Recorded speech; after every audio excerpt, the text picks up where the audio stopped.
Good evening. Today is January 16th, 2024. Thank all of you guys for being here tonight. Our thought for today is you cannot live a positive life with a negative mind. It's Joyce Myers. We're going to officially call this meeting to order tonight. Tonight I'm going to ask if Commissioner Edwards would lead us in our invocation and our pledge as well. Sir. Let us pray. Dear Heavenly Father, thank you for another wonderful day. Lord, we thank you for the cool temperatures. We ask that you protect our citizens tonight. Lead us and guide us in everything we do. We ask this in Jesus Christ's name. Amen.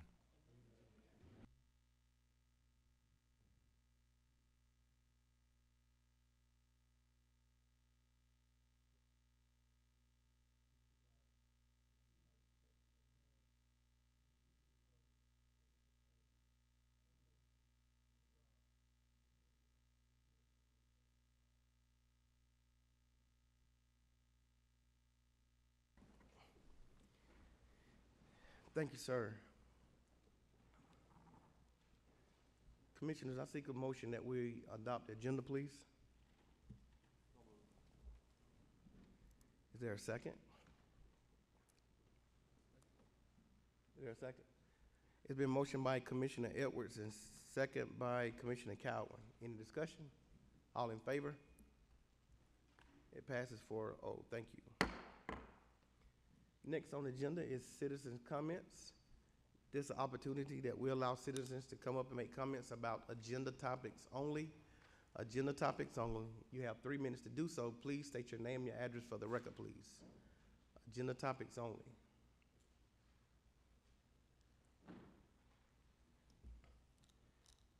Thank you. Next is the chair's report. Today we have some special guests with us tonight.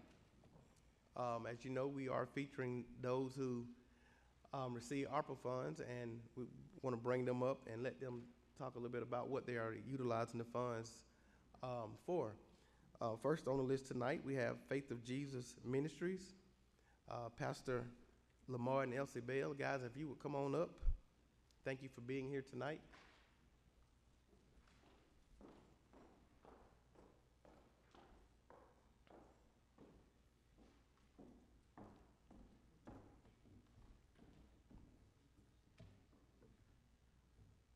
Good evening.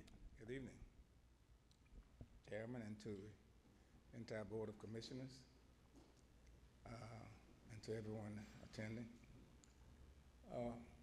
Just want to say, first of all, being a working pastor, which is hands-on, that's what I do, and the Word of God says He bless everything I put my hands to. So He gave me a helpmate, Pastor Elsie Bell. And I'm just going to be obedient and step back and let God do what He do through you, Pastor Elsie. Amen.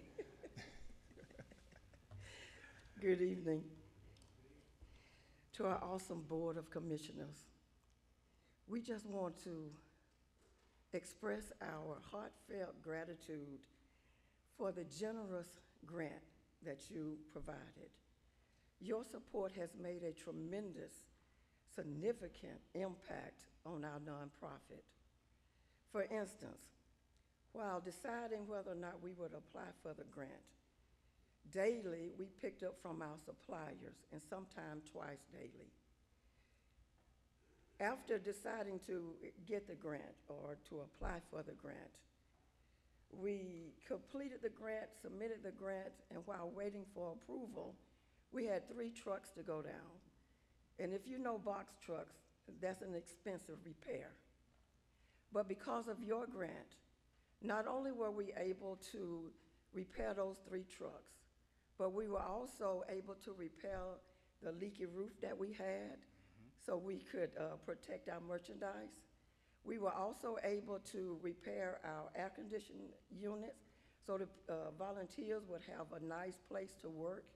And we were also able to purchase shelving for the rooms. So these improvements have allowed us to expand our capacity and to continue our daily operations smoothly. With the improvement made possible by your grant, we are now in a better position to serve our clients and plan further for future growth. With them, we look forward to a continued collaboration with you all, and we hope to make even a greater progress with you. Once again, we thank you for your incredible support. We are truly grateful for the opportunity you have given us. And thank you from FOJM Learning Center, the staff, the volunteers, Pastor Lamar Bell, myself, Pastor Vernon Bell, and our director, Natasha Nolly. Thank you. Thank you. Thank you so much. We greatly appreciate you guys for coming and being here with us tonight. Mr. C, could I say something right quick? Sure You can. may- Well, I had the opportunity to talk to some people who have received some of the stuff and groceries from Pastor Bell Church, and I just really thank him because he has really helped a lot of families. And even before he received the grant, he was helping a lot of families too. So he's just been totally a blessing to Newton County. Commissioner Mason. Thank you, Mr. Chair. I just have to say, because this church is in District 2, and Pastor and First Lady Bell are amazing assets, not only to District 2, but the entire community. And I remember the first time, a few years ago, that I got an opportunity where they invited me over to actually see this with my own eyes. It was the most amazing thing I had seen within our community as a whole, and the way that it's organized, and I've seen photos of hundreds of individuals that come to their giveaways, and they generally have giveaways 2 to 3 times, maybe 4 times out of the year.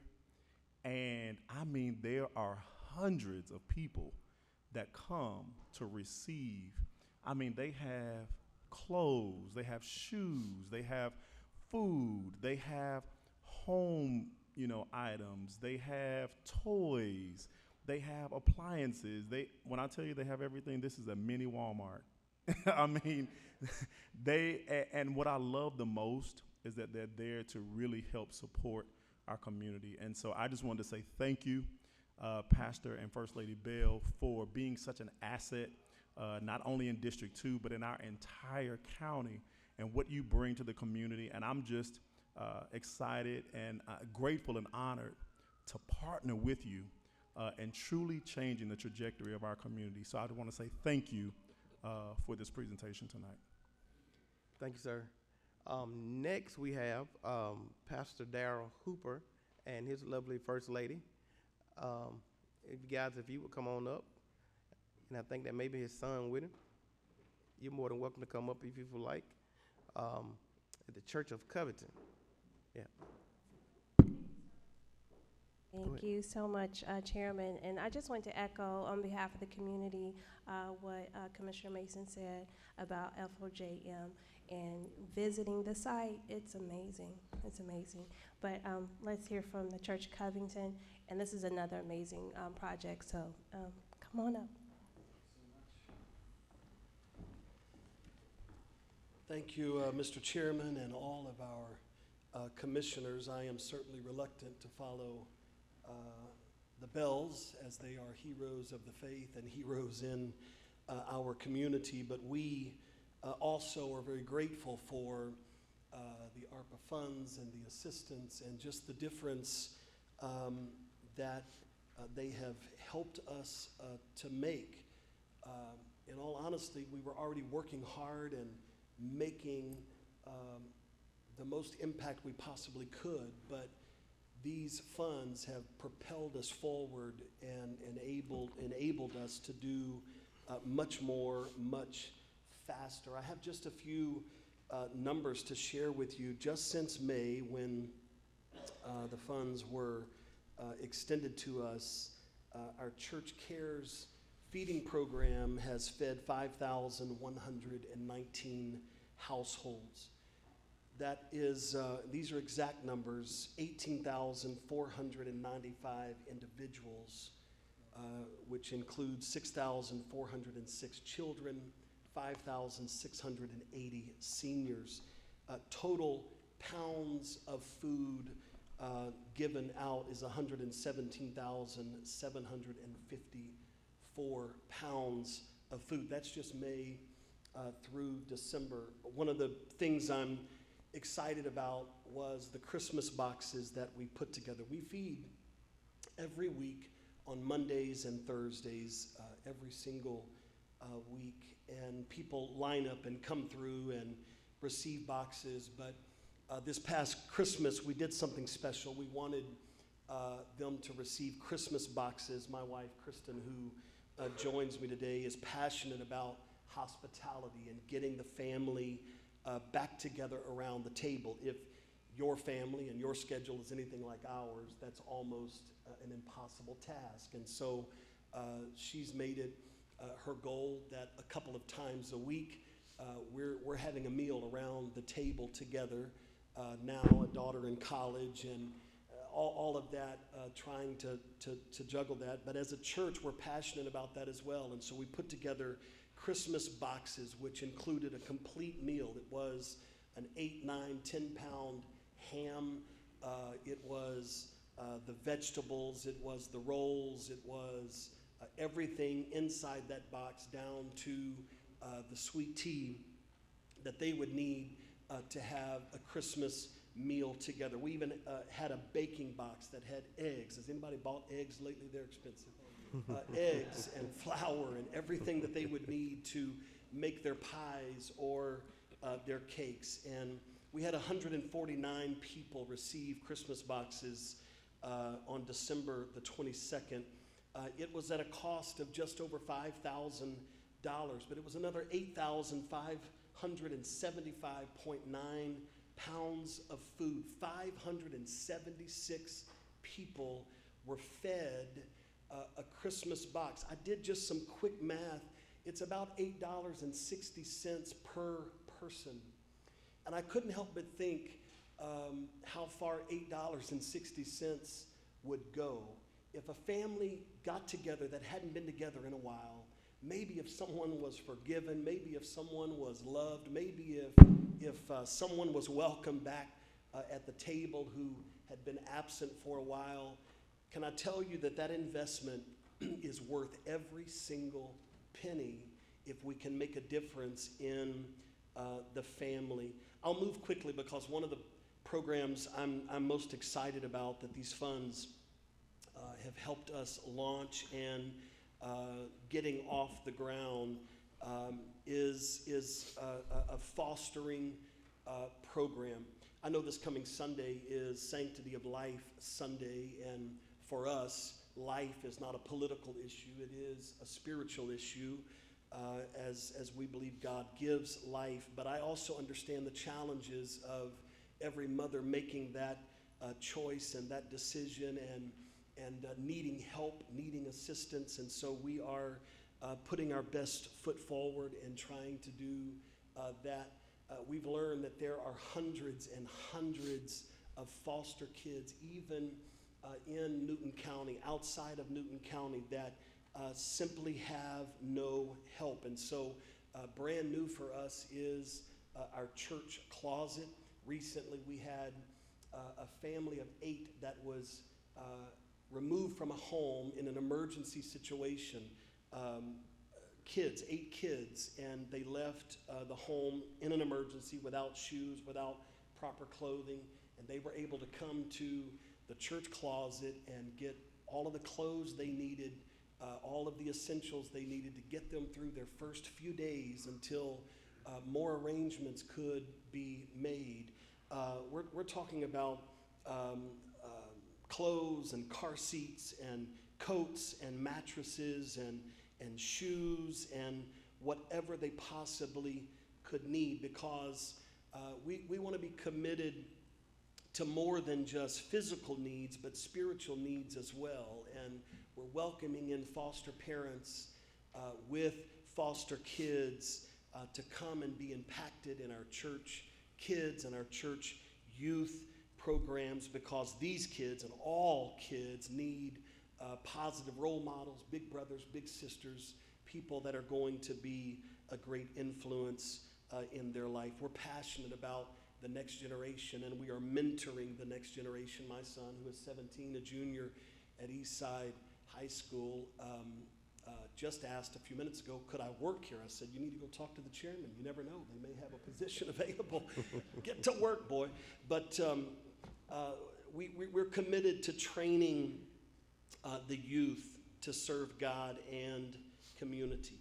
These are not ideals or values that we want to start instilling in them when they are 18 or 21 or 25 or just about to get married. We want to start as young as possible, and so we have intern programs and mentoring programs because our youth need us now, and this grant money is helping us make that difference. I know money is scarce. I know there is not extra, but if you ever need a church whose heart is in the right place, call the Bells and get them what they need, and then call us, because we are ready to make a difference in Newton County. I pray for you guys. I bless you folks, and I thank you very much for Thank you, welcoming us sir. tonight.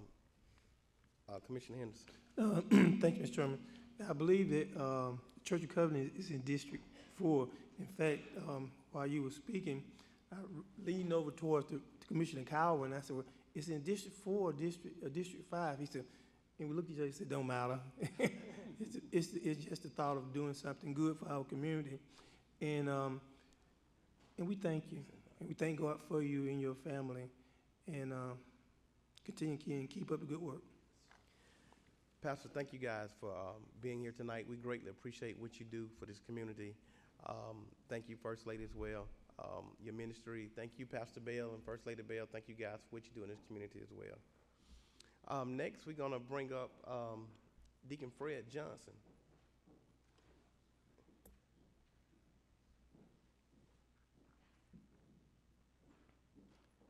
As you know, we just celebrated Dr. Martin Luther King, celebration of Dr. Martin Luther King Day, and Deacon Johnson is one who's always out there doing something on this grand day. Deacon, you want to tell us a little bit about what you did and what you was able to do?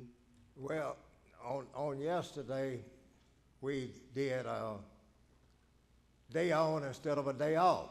So we were able to get, we had, I think it was 12 volunteers that showed up to help out.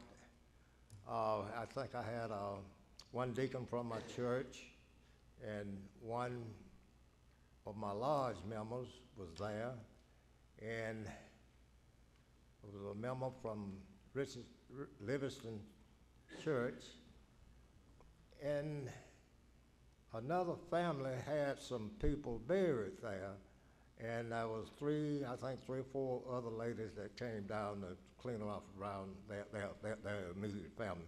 But anyway, we did what we could do. You can see we had a lot of little pine trees there when we got there, and we didn't have enough help to gather up all the debris and pile it up, so we just had to just leave it. And at least we cut it down, and hoping that we'll be able to get back in there in the spring and spray it, at some time to hold the little bushes down. We did find a lot of graves that needed dirt to go in them that had sunken, and I'm going to ask this board to see if we could get some dirt out there sometime, and we'll try to get some of those graves refilled in. But another thing we found out, at least I found out, the couple was there that was working on, they had family members buried there, and it brought to my attention that the grave had been opened. Somebody had gone in and dug out the dirt down to the casket. And I called the sheriff and see what he wanted to do about it, and he sent some deputies out to take a look at it, and they stayed around, and finally we decided to get the coroner to come out and take a look, and he was able to look down in the casket and see that the bones and clothing and so forth were still intact, and gave us permission to cover the grave back up. So as long as I've been going around looking at cemeteries, a lot of time I've been by myself. This is the first time I ever run across anything like that. I have no idea what they was looking for or anything like that, but you know, we just be watchful. I did have another cemetery I was planning on doing on yesterday also, Camel Cemetery down on, well, it's Montgomery Cemetery down on Camel Road. But I didn't have enough help to do that, so I just had to do what we could do. And Stan, he did bring me some donut holes, the holes that goes in the donuts. He brought those to me, right? And somebody dropped the ball on getting us some Chick-fil-A's and so forth. I'm not gonna say who did that, but anyway, we didn't have that. But I did have enough refreshments and so forth to take care of those. And we're planning on trying to do something else the rest of this year sometime. So thank you for your support. Thank you, sir, for always. I can go back many of years, and I can't remember when you started doing this, but you've been doing it a long time, and so we greatly appreciate it. Appreciate you. I was sick under the weather, so I do apologize for not giving you a Chick-fil-A. I knew it, right? Commissioner Henderson. Thank you, Mr. C. I just want to say this. You know, I think that Mr. Johnson is like myself, getting up in age, and which is a good thing. But we don't work as fast and as hard, at least I know I don't, as I used to when I was a little bit younger. I had wanted this board, and maybe it's something I'm asking the county manager, to see if we can figure out a way to get that help on MLK Day or maybe a certain day of the month of paying some men's. The same we pick up trash. We pay people to pick up trash. And they probably go back and pick up trash every other week, sometimes 2 or 3 times in the same week at the same places where people dump trash at. And so why can't we maybe pay a couple of men who may want to work those days that Mr. Johnson is working to help clean those grave sites? And there's no doubt in my mind that there's a lot of history there, history of men's and women's who just did so much for Newton County. And at the very least we can do is to clean off their graves. Thank you, Mr. C. Thank you, sir. Next is the county manager report. Chairman, board members, citizens of the community, come before you today with the county manager's report. We're going to talk about the third P today, processes. In particular, we're going to talk about properties.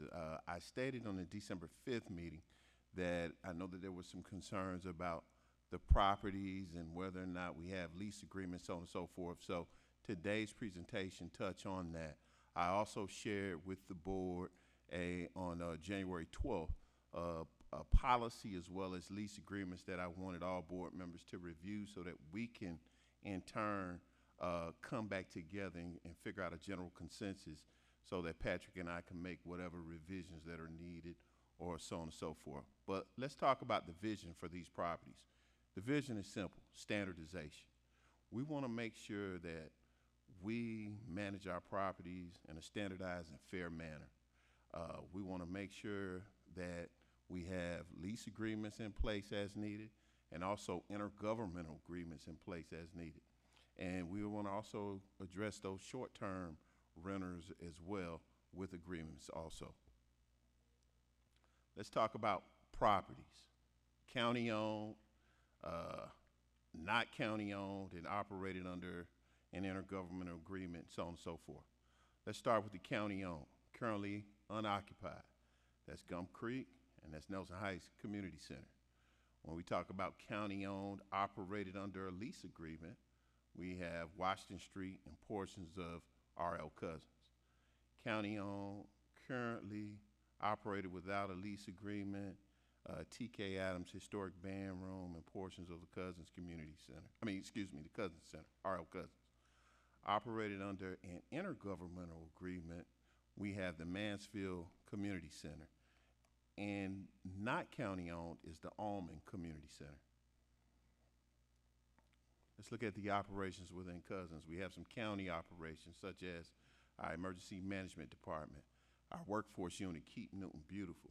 And we have two state agencies, the Department of Juvenile Justice as well as the Department of Driver Services, with an entity that works closely with the state, and that is CASA, our court-appointed special advocates. Other entities that are housed there are the Newton County Community Partnership, also known as Newton County Family Connection, and our Historical Committee on Black Heritage Preservation, and also Covington Police Department has a storage area there. When we talk about our intergovernmental agreements, currently the Mansfield Community Center is operated under an IGA. This agreement was entered into in 2012 and outlines the responsibilities both of Newton County and the city of Mansfield. Lease agreements, as I stated earlier, we want to standardize our practices in association with that. So facilities that are available for short-term rental for events have written agreements. These reservations are typically handled by our Parks and Rec department. Not all facilities will be available for short-term rentals. It would be disruptive to allow short-term rental and facilities, for example, who has a stated goal and who are operating comprehensive programming. Currently, there's no standard long-term lease agreement relative to all properties that are outlined that outlines the responsibilities of both the program operator and the county. Hence, that's why I shared those documents with the board and waiting feedback from them. Patrick and his team at Gerard and Davis, they looked over and prepared the lease agreement, and as I stated before, the board is reviewing them and has been reviewing them since January 12th. Long-term rental agreements.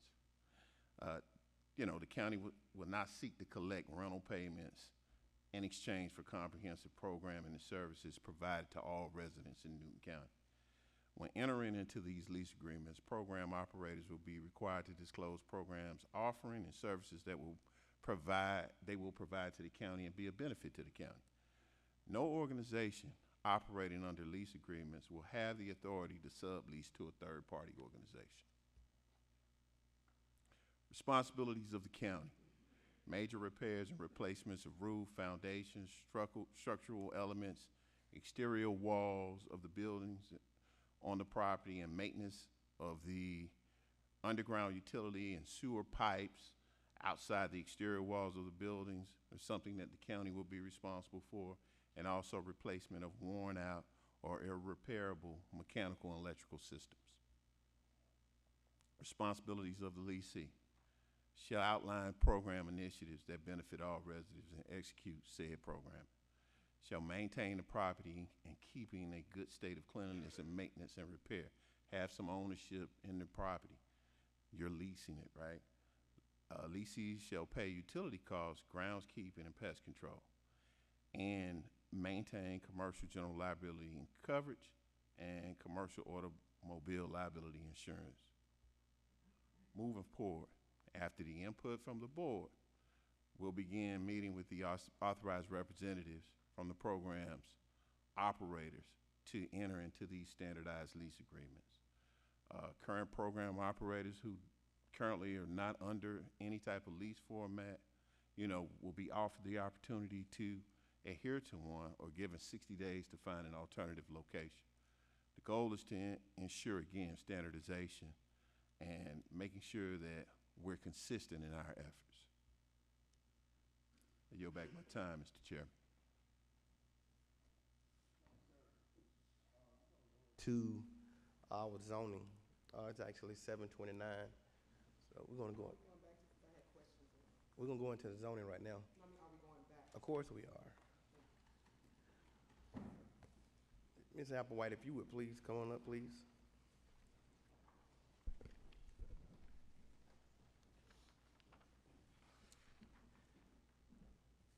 Thank you, ma'am, for being here tonight.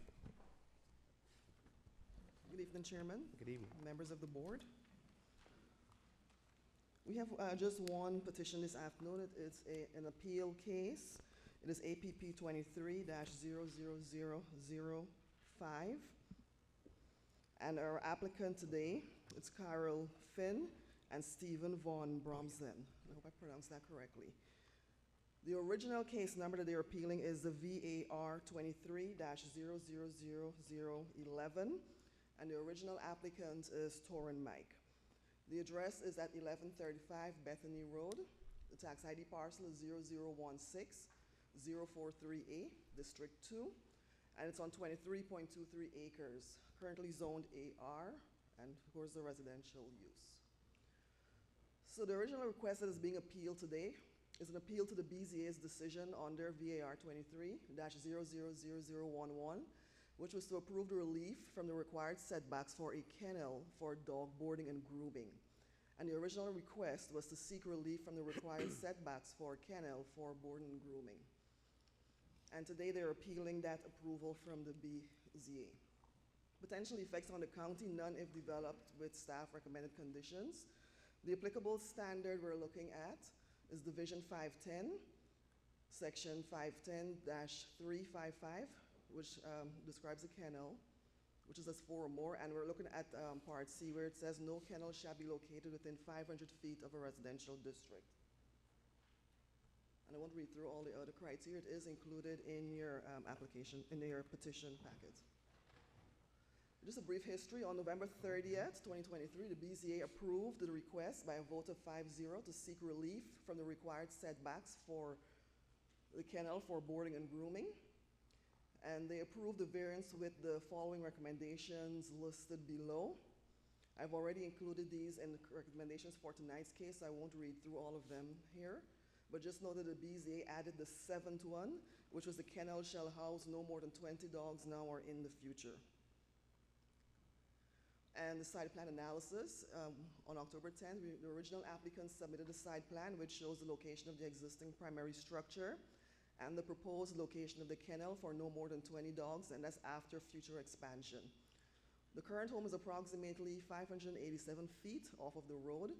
The property fluctuates from approximately 612 to 783 feet across or in width. Due to the shape of the property, there is no location which will allow for a 500-foot setback from both sides, which will be the east and the western boundaries.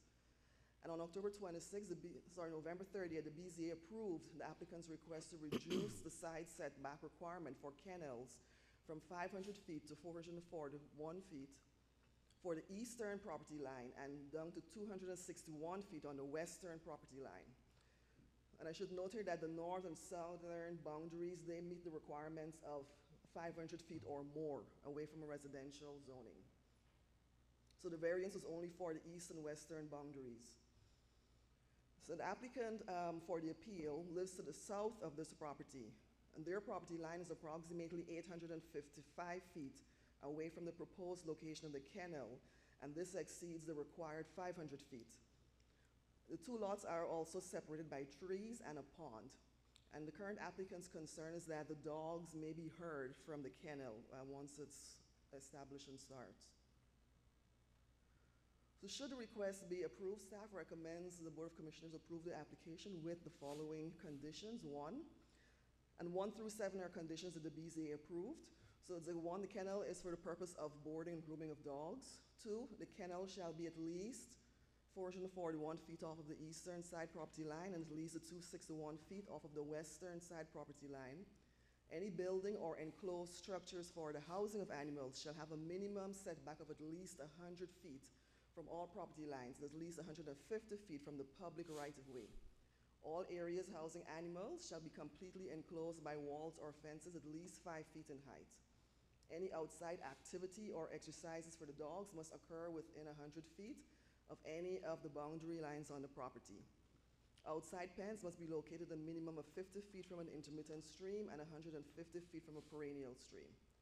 The kennel shall house no more than 20 dogs now or in the future. And in light of the appeals we received, staff is also recommending an 8th recommendation, which is the owner will put design measures for the kennel in place to help reduce any potential noise from the dogs. This is the property we're looking at. I don't think my pointer is working. And this is a close-up of where the proposed location for the kennel will be. And that's the home on the property there just in front of it. This shows the location, the proposed location of the property, and on the northern parcel with the yellow star, that is the current location. Then the applicant lives to the south in the blue parcel that is outlined. And you can see the distance is, just over 800 feet. I put 2 measurements there, those are approximations. So that's how far the kennel will be from just the boundary line of the applicant's property. And then it shows also the tree coverage in between and the pond. And of course, the zoning is agricultural residential. It's located in the South River. It is in District 2. This is a survey of the property is provided by an applicant. You can see the pond and the house there. And this is the site plan, so it shows the house, the proposed location of the kennel and the enclosed areas it's going to be in, and then the pond that is on the property. And this is just a close-up. They've included the measurements that they were requesting. These are just concept drawings they're proposing for the kennel and its enclosure. And this is just an aerial view of the same diagrams. And if there are any questions for staff? Thank you. Open up for the public hearing. I do believe the applicant is here, Chairman. Thank you. We're going to open it up now, 7:37. We're going to open it up now for the applicant and those that would like to speak in favor tonight. You have 10 minutes to do so. Please come on up now, state your name and address for the record, please. The applicant and those that want to speak in favor tonight.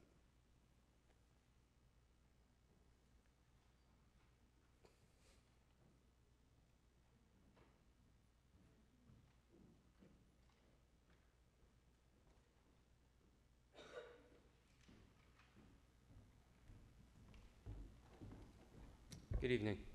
Good evening.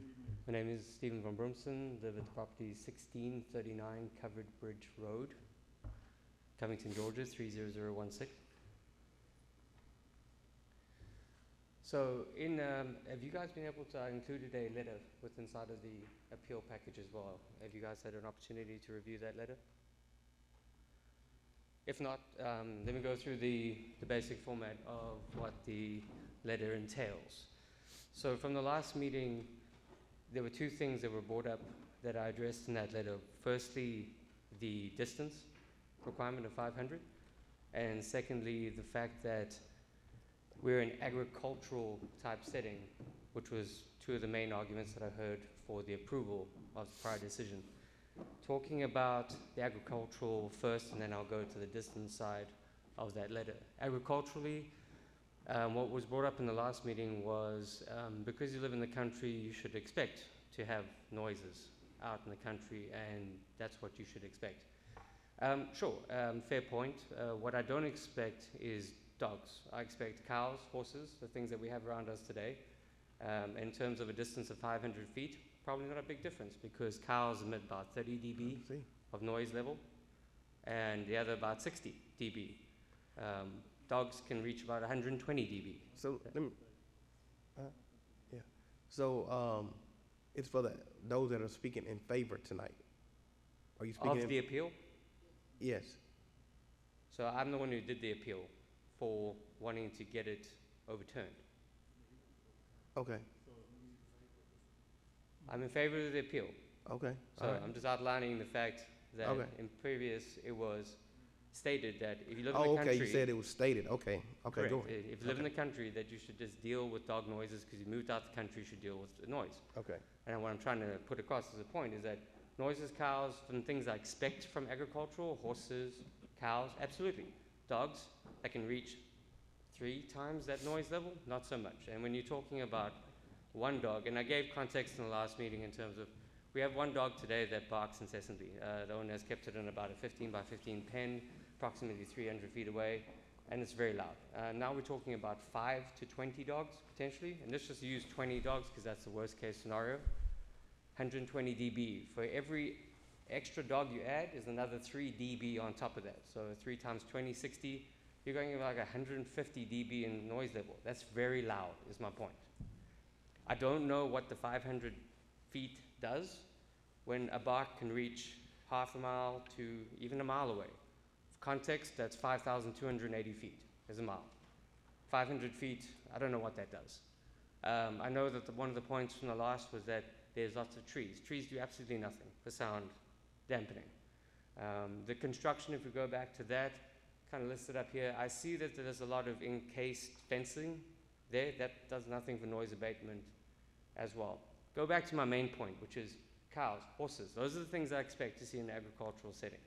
Dogs, not so much. Can you have them as pets, but having 20 pets in an agricultural setting, it just doesn't seem normal. It seems abnormal for this setting. Again, cows, horses, noises, those are the things I expect. Dog kennels in agricultural, I don't expect. It's going to be loud. It's going to be incessant. Dogs are built to bark. Their instinct is to bark at anything that becomes alerting. The neighbor's dog starts barking, guess what's going to happen with 5, 20 dogs? They're all going to start barking. One of the things I brought up in the letter was a concern about who's going to control that noise when it becomes. What happens if the folks have to step out to go do something, they go away for a couple hours, who's going to control that? We like to keep good relations with the neighbors. I feel like this is going to have a negative impact towards that. Is there any questions you guys have for me at this point? I've kind of outlined the major points of that appeal letter that I submitted. Do you guys have any questions for me? Thank you, sir. Okay. Thank you so much. Anyone else would like to speak in favor tonight? Anyone else would like to speak in favor tonight? Thank you. We also allow 10 minutes for those that would like to oppose tonight. Oh, you want to speak in favor? You want to speak in favor? Okay, come on up.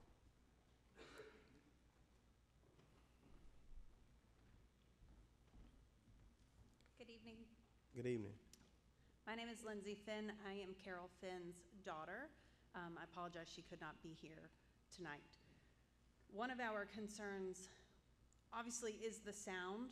I did see on the sheet before that there was an ad of a noise abatement would be added on.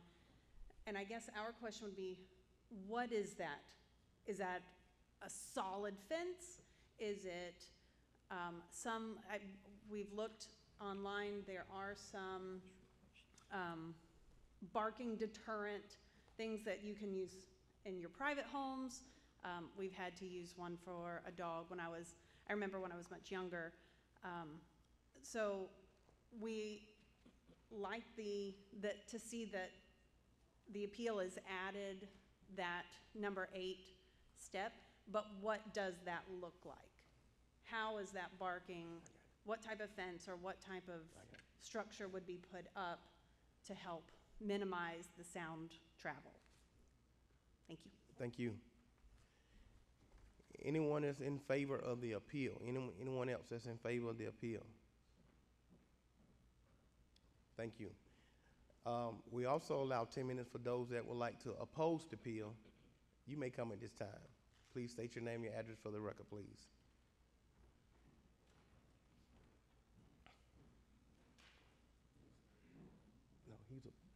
No, it's kind of backwards, yeah. Well, it's not really backwards. Hold on. So, hold on for 1 second, sir. Shana, if you would come on back up, please. Just, yeah. Just want to make sure everybody on the same page. Hold right. Yes, sir. So can you explain the appeal process? Because there's some questions about the appeal process. This is the original applicant, is that correct? Yes, sir. That's Mr. Mike is the original applicant for the variance that the BZA approved. It was approved. And then we received a notice to appeal. Someone wanted to appeal So it. this case was generated. Okay. And this is where we are today. So Mr. Bromson, he is the applicant for the appeal today. Okay. So he's basically the second applicant in this process. And just the original. Yes. Okay. Torrin Mike is the original applicant as well as the owner of the property that was granted the variance for the kennel. Thank you. Sir, if you would, please come on up. Yes, sir. Thank you. Good evening, ladies and gentlemen. My name is Torrin Mike. I live at 1135 Bethany Road. And we were trying to get our maybe kennel set up. If you hadn't had an opportunity to read the letter that Mr. Bronson put together, it's a really good letter. I mean, it does outline a lot of good points, particularly to noise. We've only been in Newton County now for a little over 9 months. So first and foremost, we're not in the business of trying to, I guess, be a nuisance to neighbors or create something that's going to, I guess, disturb the general character, of the community. For example, as was stated, my neighbor has about, I want to say maybe a couple score of cattle across the street. They raise blueberries down the road. They do alpacas. And I guess it isn't very intuitive that dogs would be a part of kind of the agricultural setting.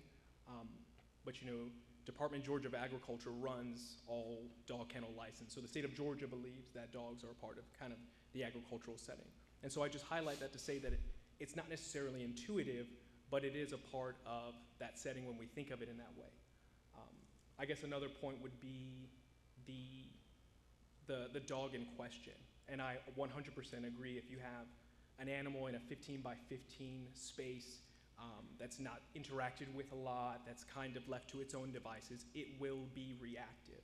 However, if that's the baseline from which we're extrapolating what all the other animals, how they'll conduct themselves, I think it's a bit disingenuous in a certain sense. So I do agree that, yes, if I had animals exactly in that setting, the likelihood that they would be barking incessantly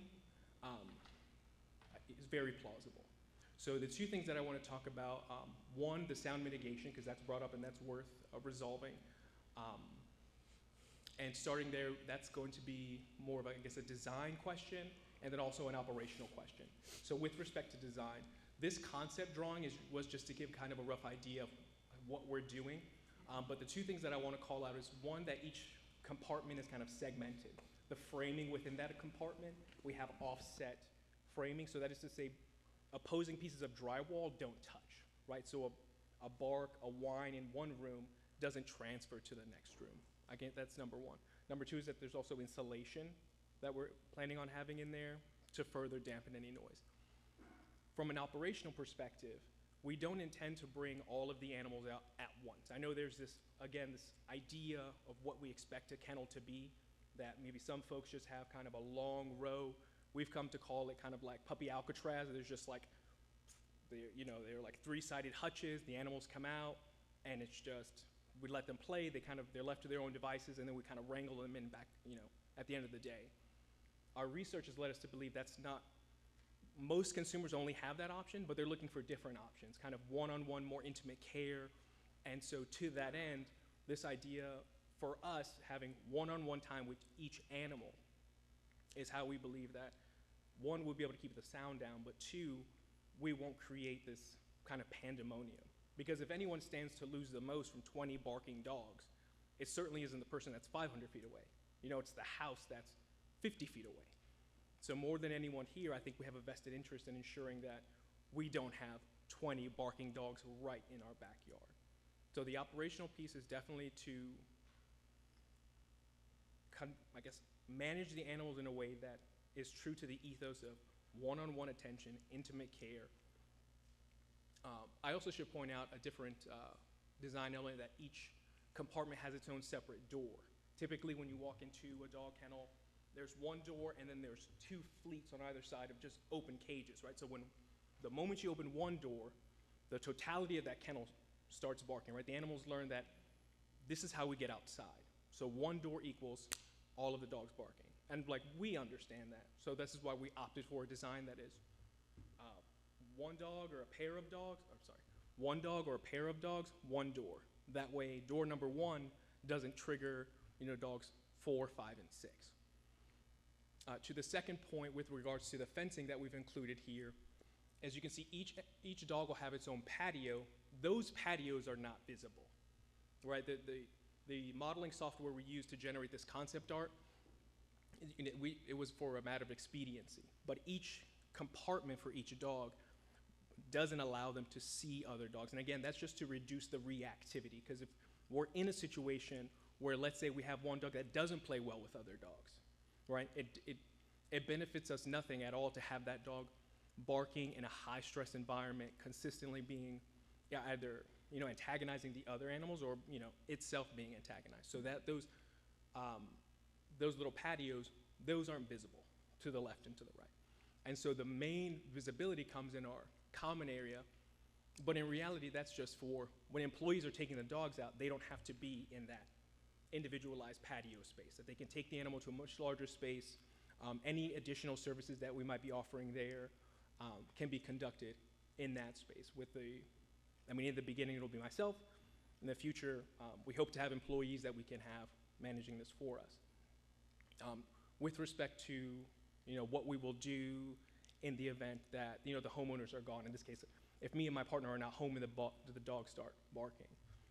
So I work from home, so I spend 80% of my time at home. When I'm not trying to get the rest of our farm online, I'm working my full-time job. And on the point of our farm, I think there are other downward pressures on just the reality of how many animals will be out here. So the county has several ordinances that kind of dictate how many cloven hoof animals, how many dogs you can have on any given property, right? So as our population of sheep, goat, we hope, kind of cows, as the gentleman kind of mentioned before, because there's only so many animals that we can't have there's not a situation where we're gonna have 30 cows and 20 dogs. So I think there are a lot of, based on the ordinance, there are mechanisms in place that create downward pressure on the total number of dogs that we have, number one. From a design perspective, there are 3 design, strategies that we're implementing to reduce the overall, noise impact. And then from an operational perspective, in order to deliver the one-on-one care, the kind of intimate care that we're trying to deliver to customers to differentiate ourselves from all other kennel types, those 3 elements combined is what we hope is what will make our kennel successful. And like noise reduction, this happens almost as a consequence of those, 2 strategies that we're trying to implement.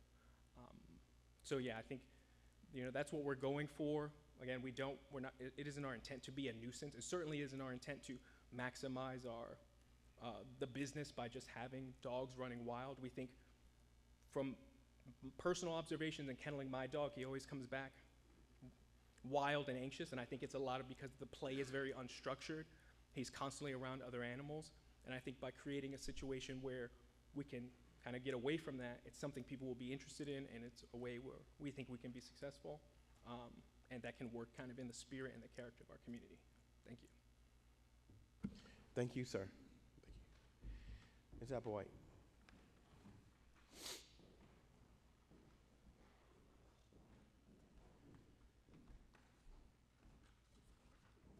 I think this is in District 2. Commissioner Mason. Thank you, Mr. Chair.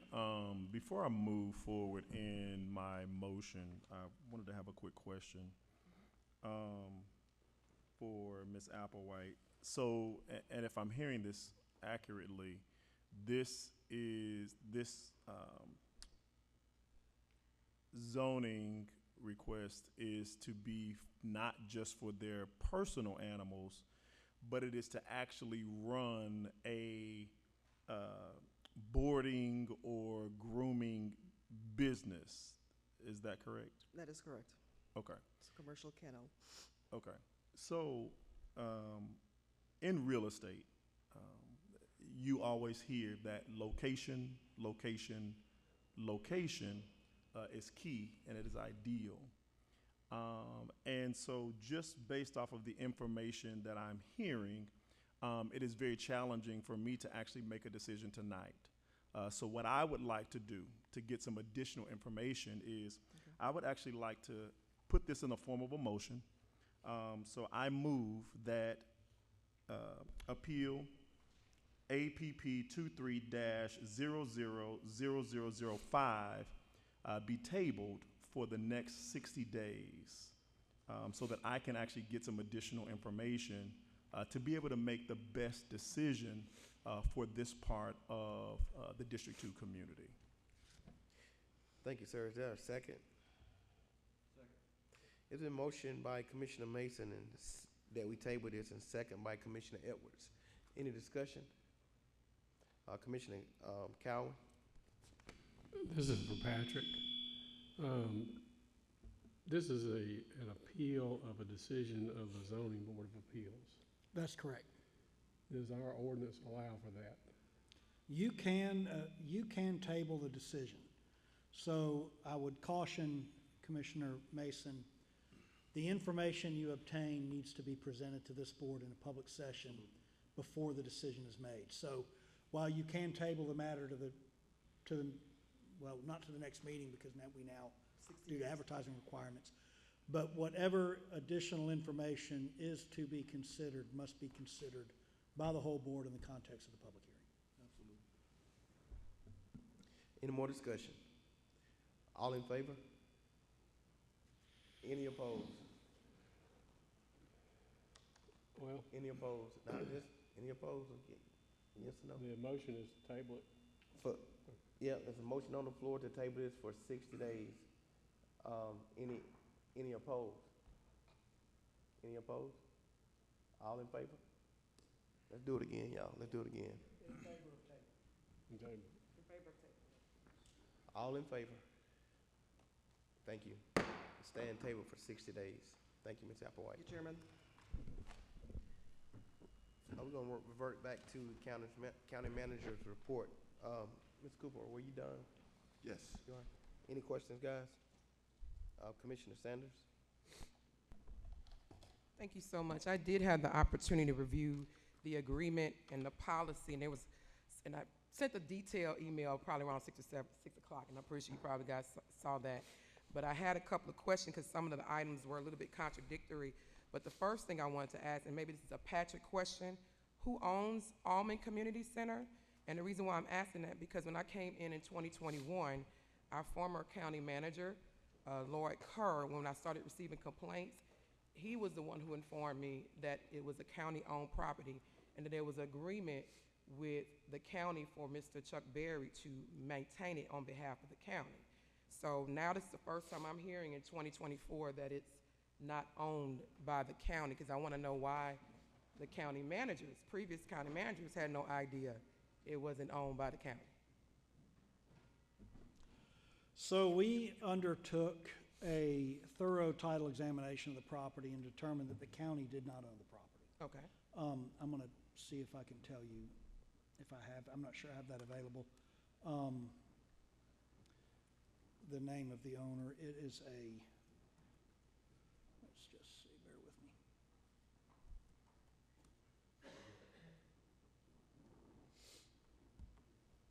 I may have to provide you that later. Okay. Yeah, because that's going to be. Do you have that at your fingertips, Mr. Cooper, by any chance? It's owned by a trust. That's right. Whose trust? And those parties are a collective of families. So why was the county involved? Because when I was speaking to Mr. Kerr, he said the county also does maintenance in the building as far as cutting the grass. So why is the county being involved in someone's personal property? Well, the only thing that I knew of the county doing was assisting them with their water services, right? And I do know that at one point in time, this was a voting precinct. So I don't know if it carried on until we actually did this most recent search on January 10th. But once I received the information on January 10th, that's why I wanted to come and bring it before this board today. Can we please do a research on how much funding has been provided to that building?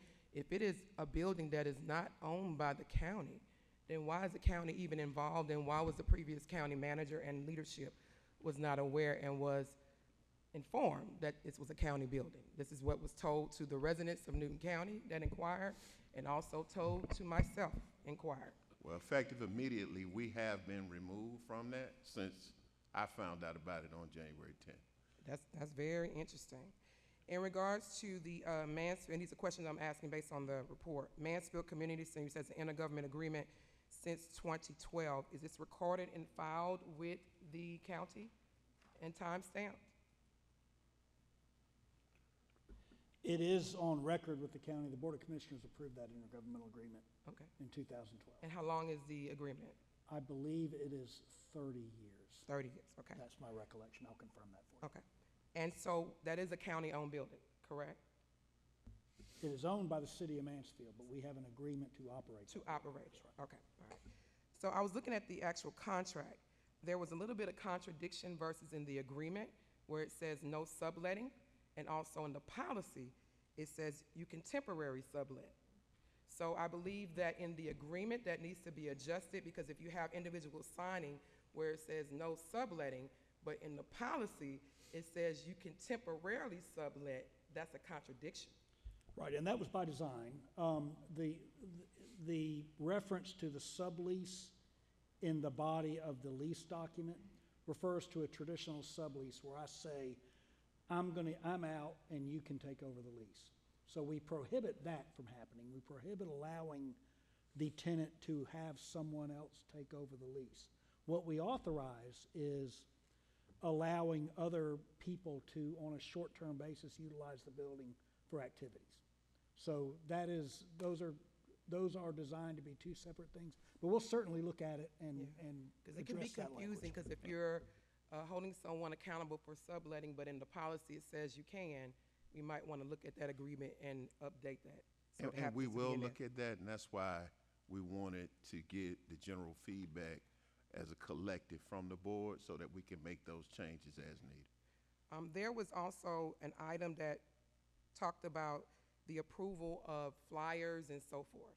It talked about the marketing and promotion, that's in the policy. So it stated that they have to send their produced flyer to the county for approval. Now, if you know about marketing costs, if you have a graphic artist and so forth who already designed an actual flyer, and then you're stating to send it to the county to approve it, and the county may have some edits, then there's gonna be a cost for that individual who created that flyer from that graphic artist or whoever designed it. So my suggestion was for the county to provide an example flyer, a process already approved, to give to the person who is actually utilizing the facility to say, these are the items that you can actually put on the flyer and the items that you should exclude. Because then it's gonna be a cost to those who are actually creating marketing material. Then the county is saying, once you create the marketing material, after you paid somebody to design it, you gotta send it over to me to get it approved. That's in the policy, so that may need to be looked at as well. The last thing, it said about payment to the county. It said that any rents or any funds collected has to be given to the county, has to go through the county. That was, I think, I can't remember what item was, but it's in my detail. But it also stated that the person who is signing the agreement, the leasee, has to provide a detailed report at the end of the year of the monies that they collected from the rent, but the money is turned in or directly given to the county.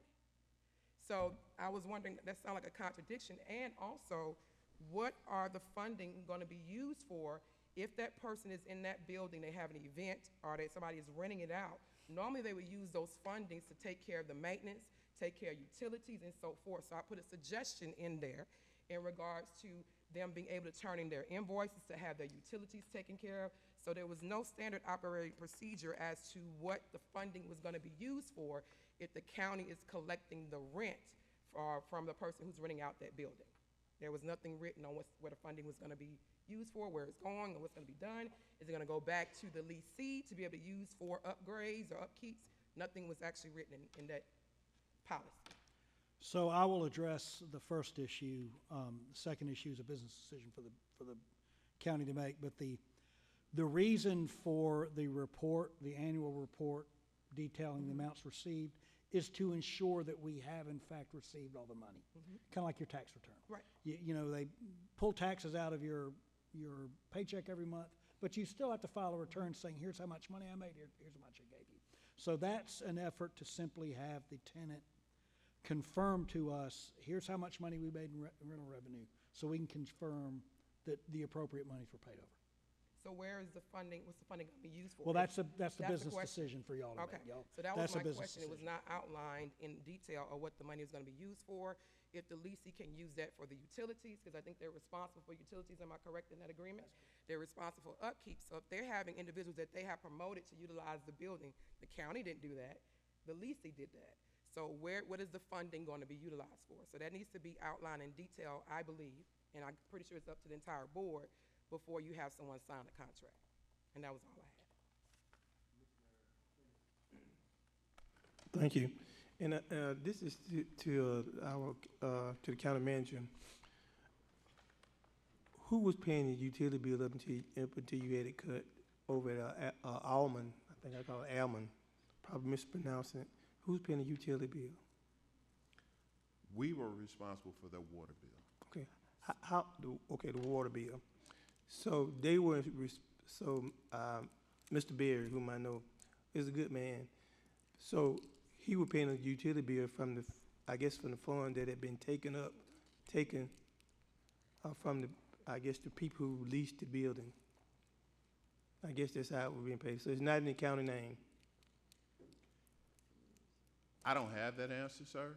So, and I'm trying to figure out, what are you trying to ask particularly? One thing what I'm saying is I'm familiar with that particular piece of property. And county had always paid the utility bills and everything is there.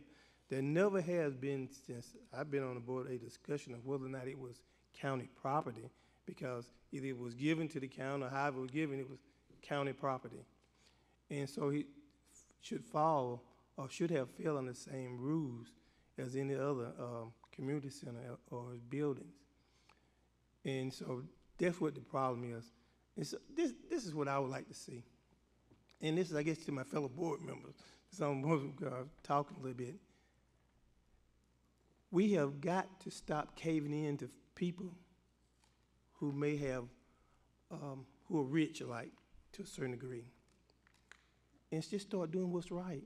Because I don't know why we keep rewriting and saying, well, we need to go out and find out who's paying this. We did it a few years ago. Commissioner Sanders, you were there. We said that everybody, Alman, we said at that time Nelson Heights, and all of them should be under the same rules and regulation of whatever we were doing, but we found out that it wasn't. And I think it's a shame on this board is that we're gonna go out in somewhat almost, and this is my opinion, because I always have been there, run out Miss Terry Jane from the T.K. Adams building because you said she haven't got a lease. What you may know, or what I think most of everybody know, was it was about the $5 million that we had gave to a fire station in District 1, which was unbudgeted. So Commissioner DeMond, Commissioner Sanders, and myself, we said that we wanted to do something, hopefully in our district. And so we made a motion, and it was approved that we wanted $5 million.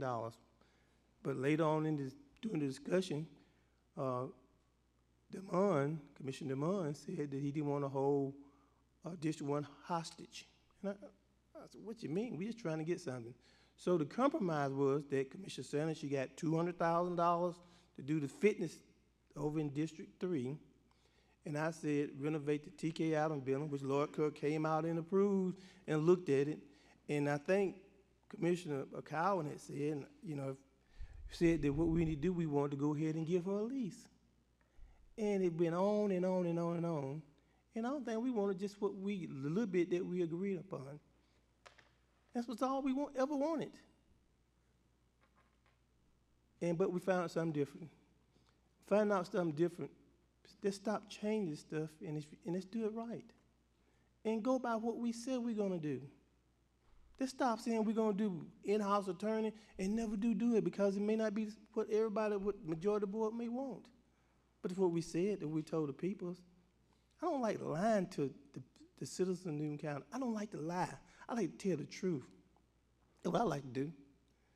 And so if it's something that, and I just to our county manager, it's something that you may not know about something, find out somebody who may have a little bit of insight on exactly what it is, and I'll be glad to tell you as far as what it is. The Nelson Heights lease, it was patterned after Mansfield Community Center.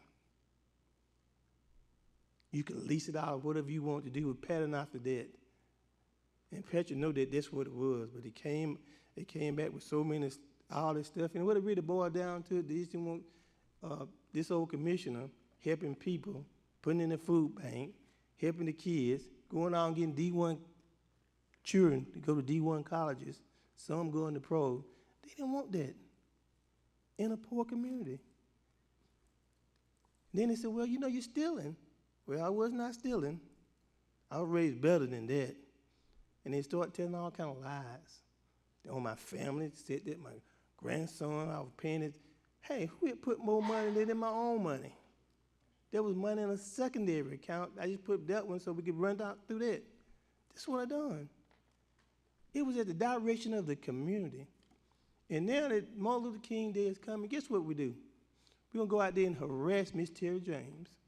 Say you don't got a lease, and this is something we had told them to get months ago. Months ago, maybe a year, maybe 2 years ago, ever since it was over there, it was supposed to get together with her, the county manager, and do it. It never get done. So, you know, one of these days, these people here in Newton County is going to figure out what's being done, especially to the history of the poor folks who worked so hard to have the first black high school in Newton County, how hard they had fought with me pointing me out in the direction, how hard they had fought just to make sure that the people of Newton County know that we were a part of their history too. And more folks, way more than me. They wanted them to know. And what we're doing is erasing the history of Newton County.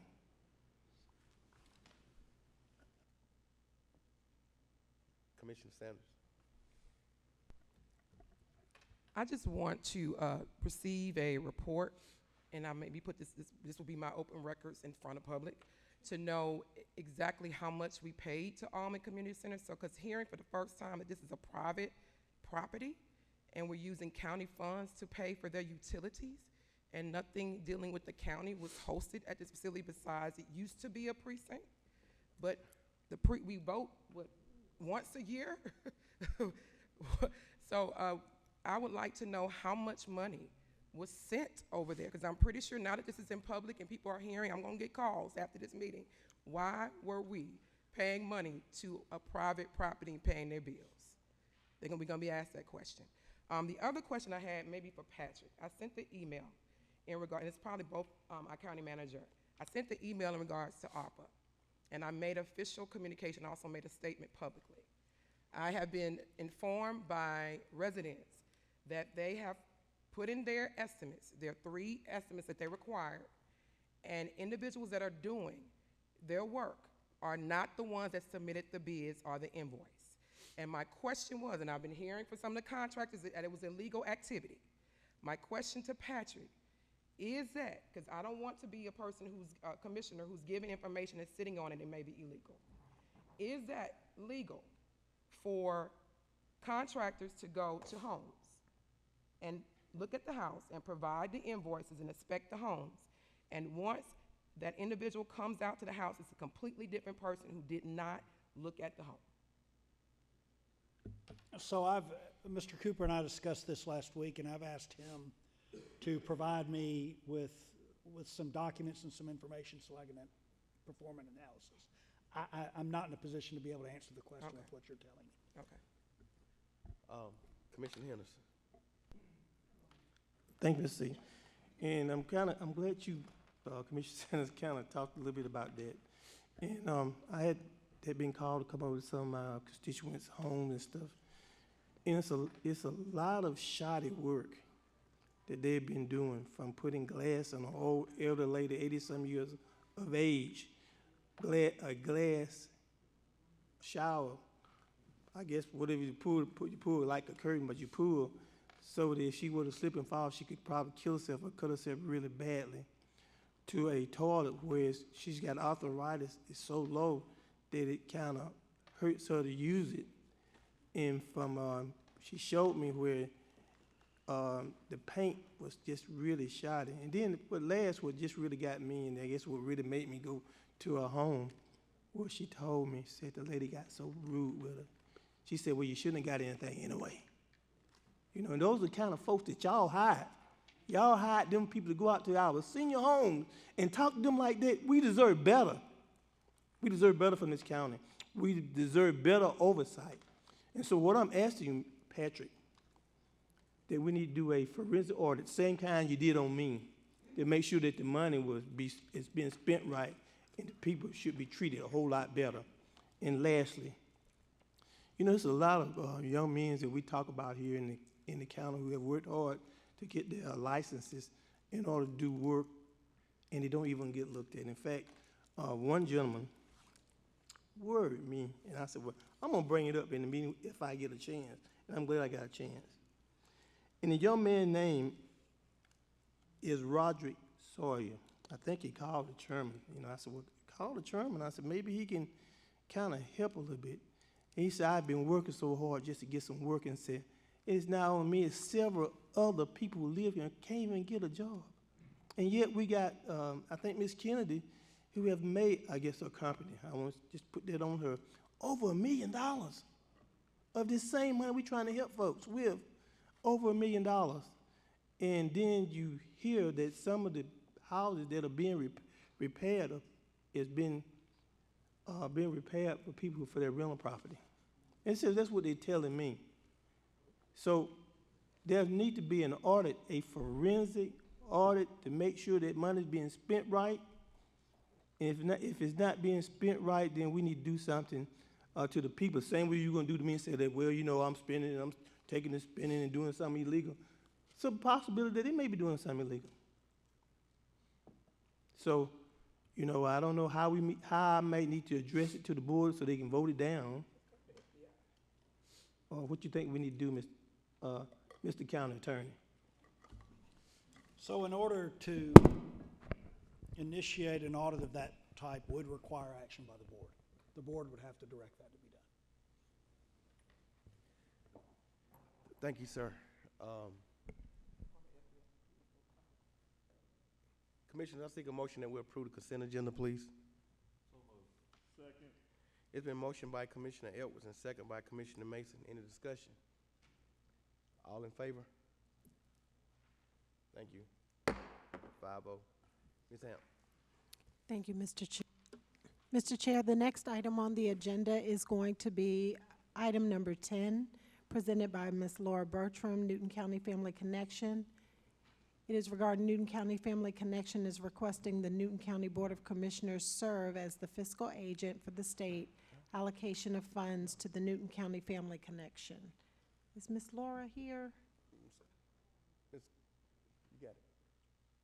You know. You want to take it, Patrick? Man, it's a grant, y'all. It's a grant.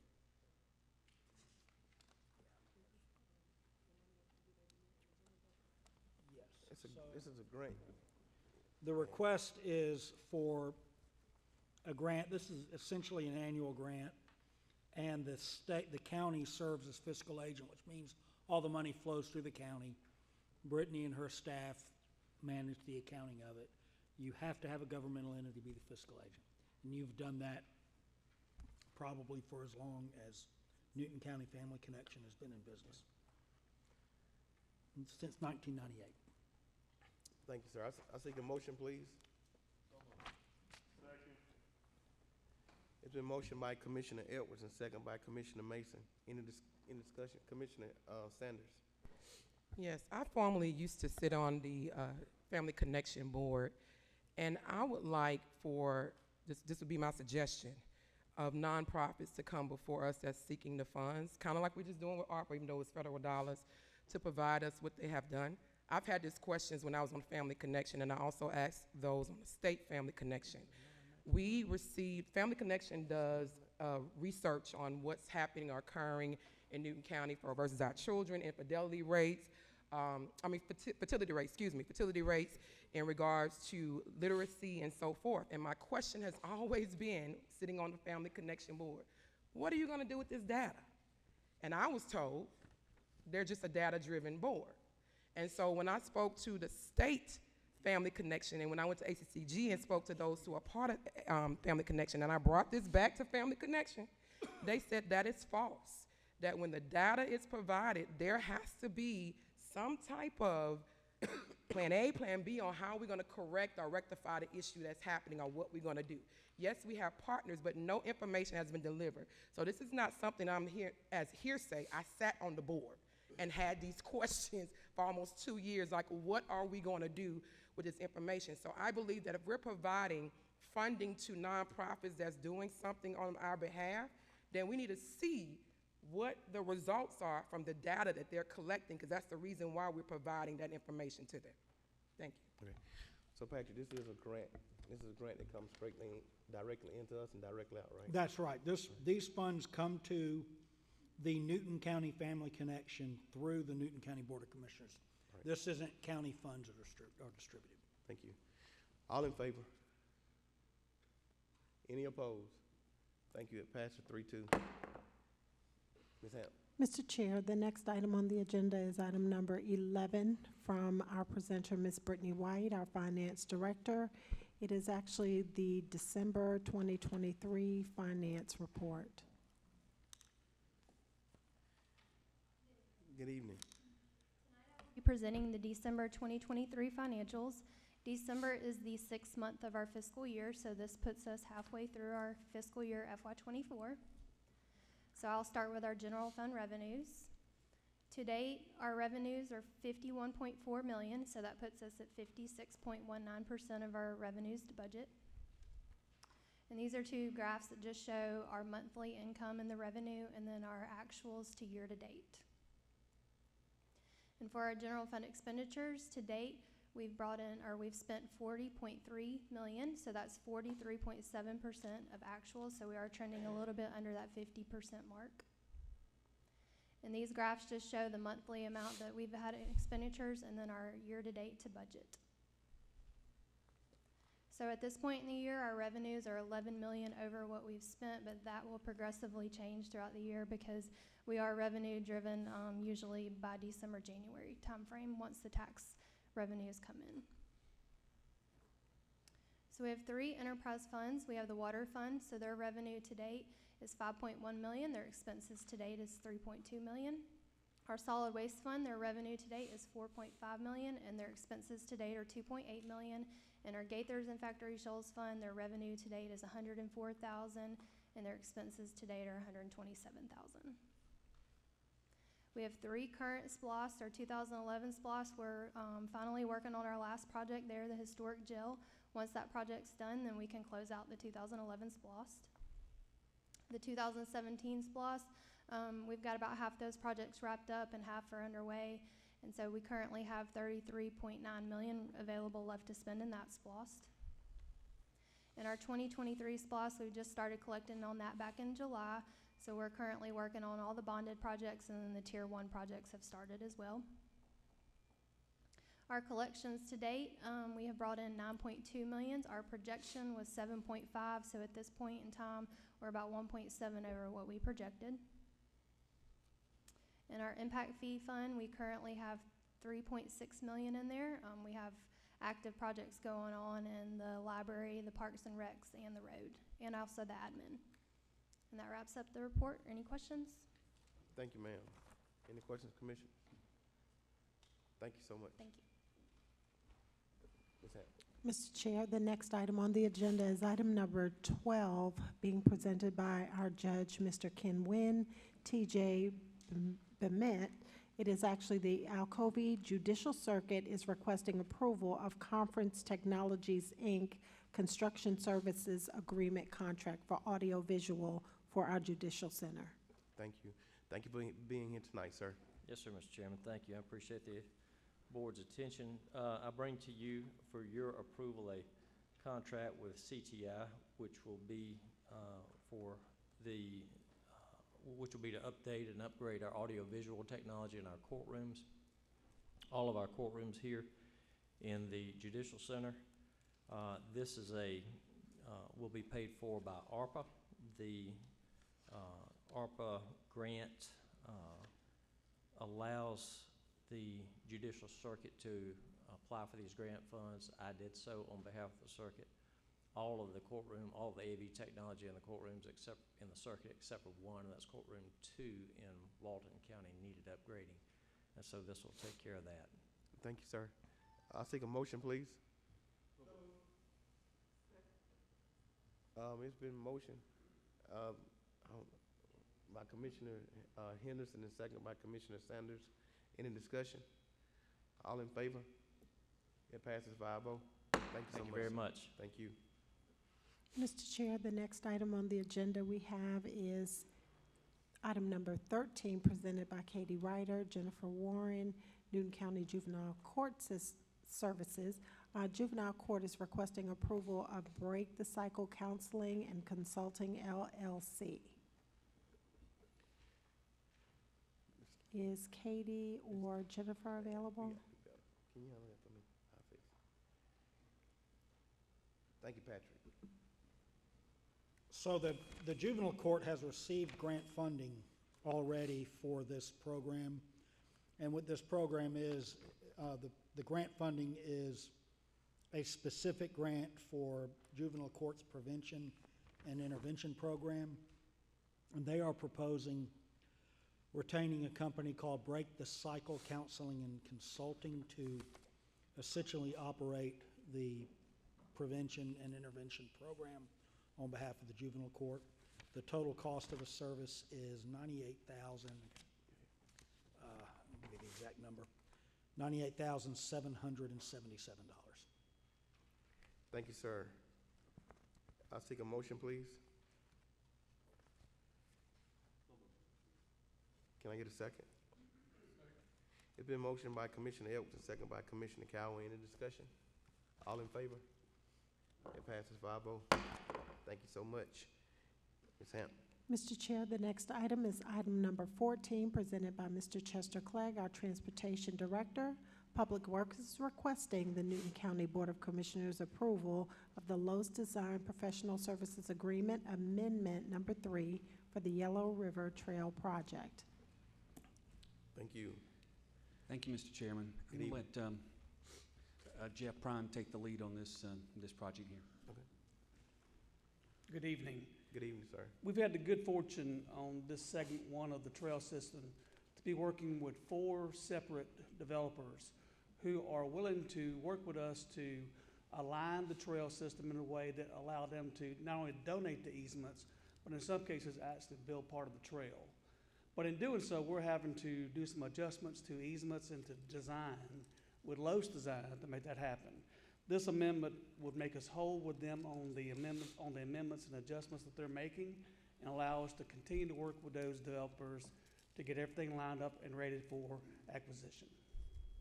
Thank you, sir. Can I just take a motion, please? Can I get a second?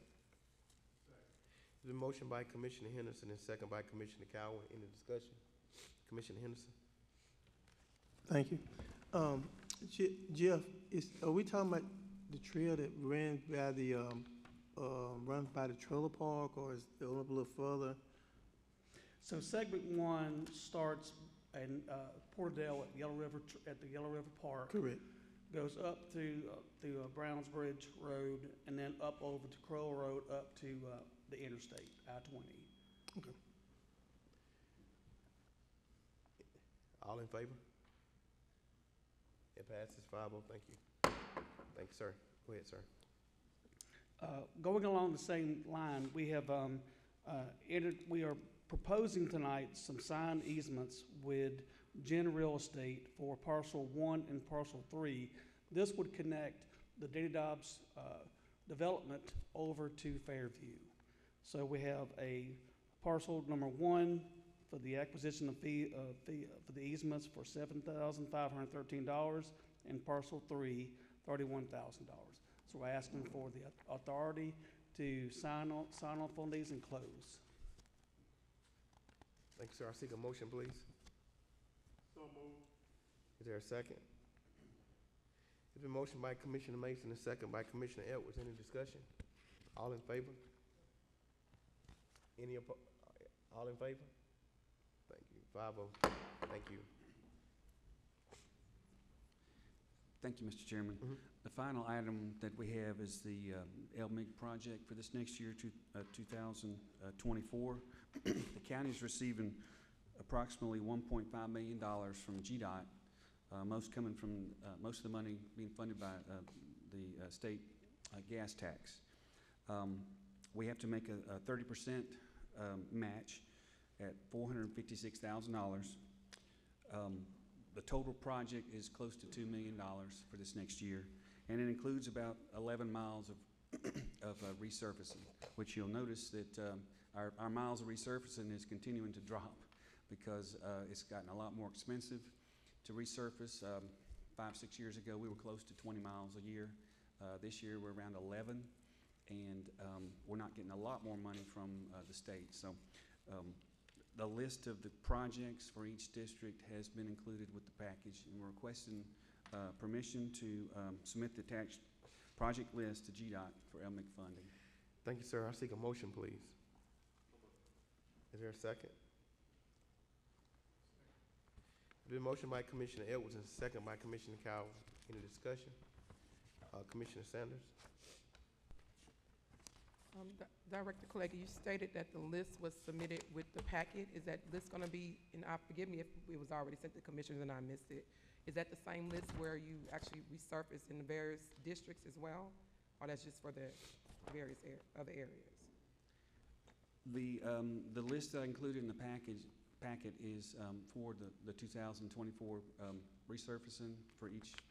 It's the list of the roads for each district. Okay. So Yes, I think I probably was not clear. So was that list included in this packet? I was going to say, excuse me if I. So when do we have time to, if we have corrections to, or would like to change certain surfacing in our area? When would you like that be submitted back to you? What we can do, if we're going to have to do some resurfacing with straight SPLOST money. Okay. So if there aren't any commissioners that are concerned about some other streets that need to be resurfaced this year, we're going to have to pick up a good number of roads with our SPLOST. Okay. So we will entertain that. Yes. Okay. Thank you. Thank you. Commissioner Henderson. Thank you. What I want to ask you is, just off the top of your head, is what district may get, if we go by districts, may have the most resurfacing done in it?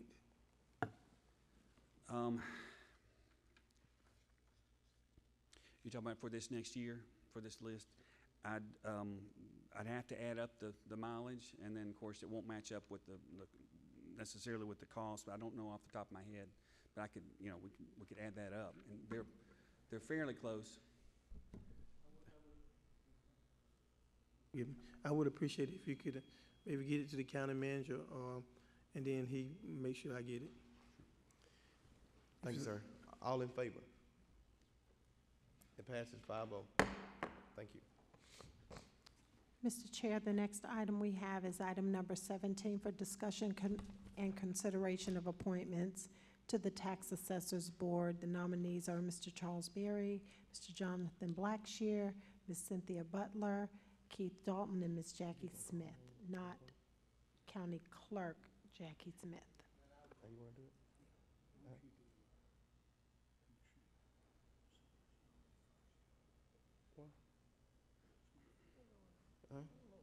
Oh, I will. It don't matter.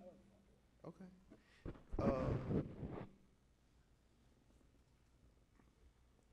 I can do that. So what I'm gonna do, like Patrick just asked me, I'm just call the name and let you guys vote on them.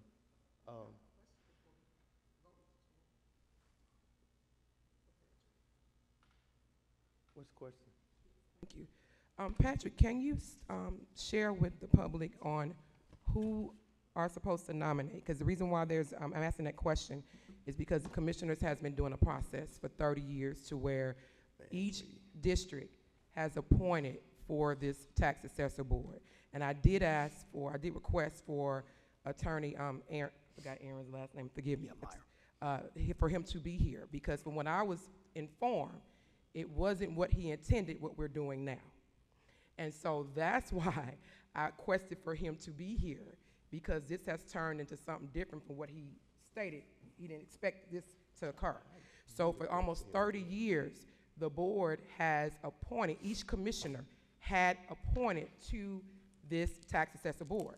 It was only just until it was time for District 3, and it is evident that it was time for District 3 to reappoint, that we're now saying that we have been doing it wrong for 30 years when there's evidence that was given to me by the county clerk that the board decided 30 years ago for equality, and that each district had a representation on their board, and I have the documents, and I provided, and you can also get that from Ms. Jackie Smith, our county clerk, for equality for each district, that each district is represented on that tax assessor board.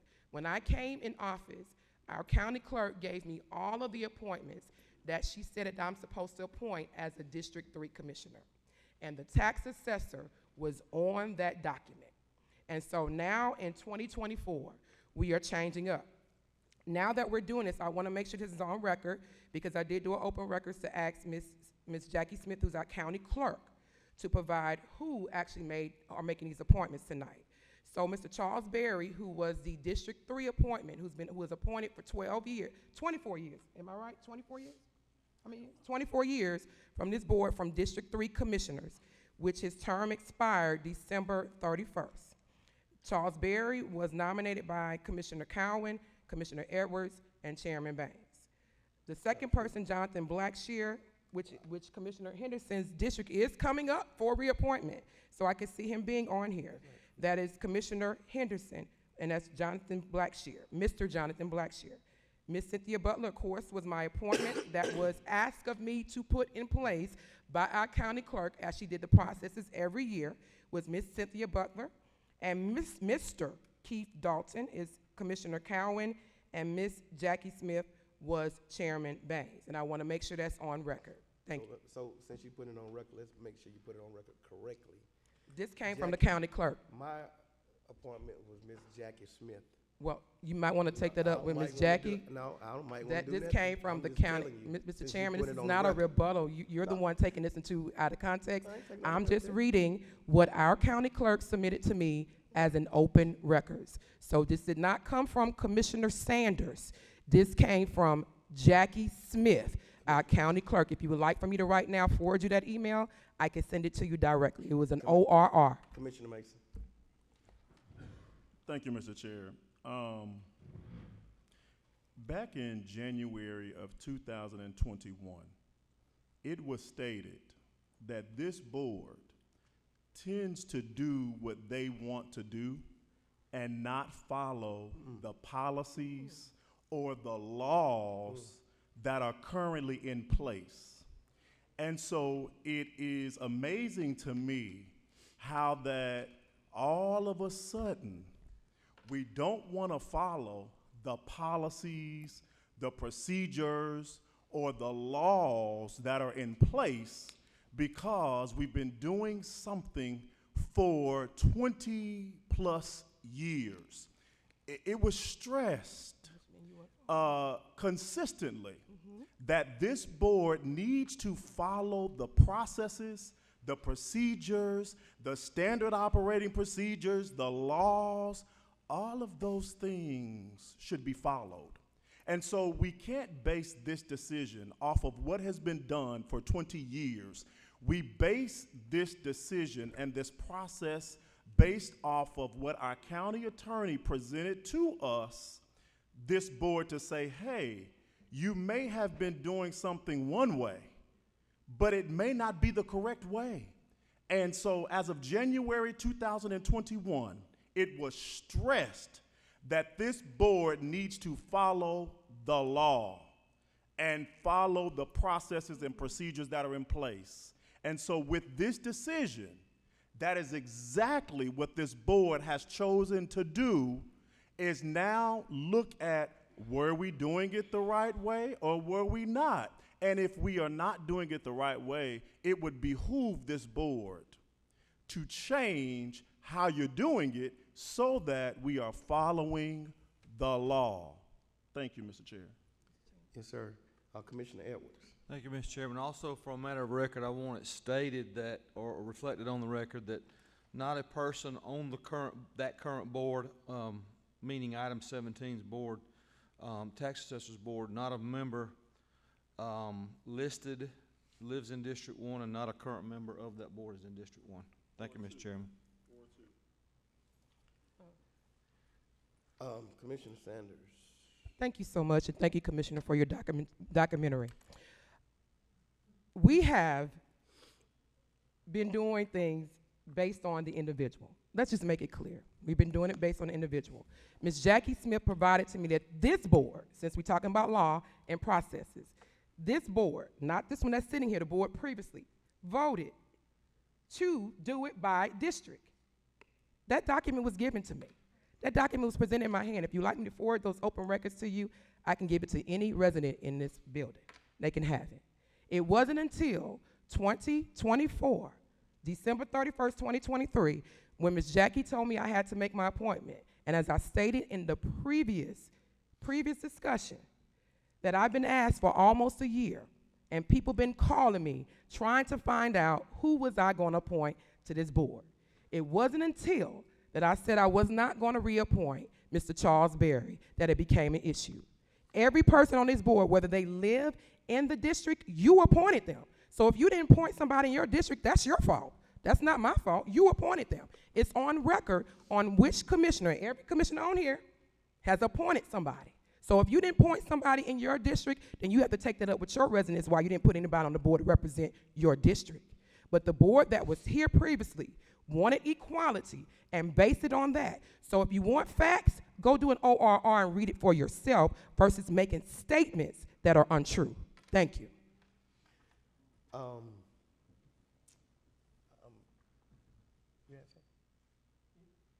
ahead.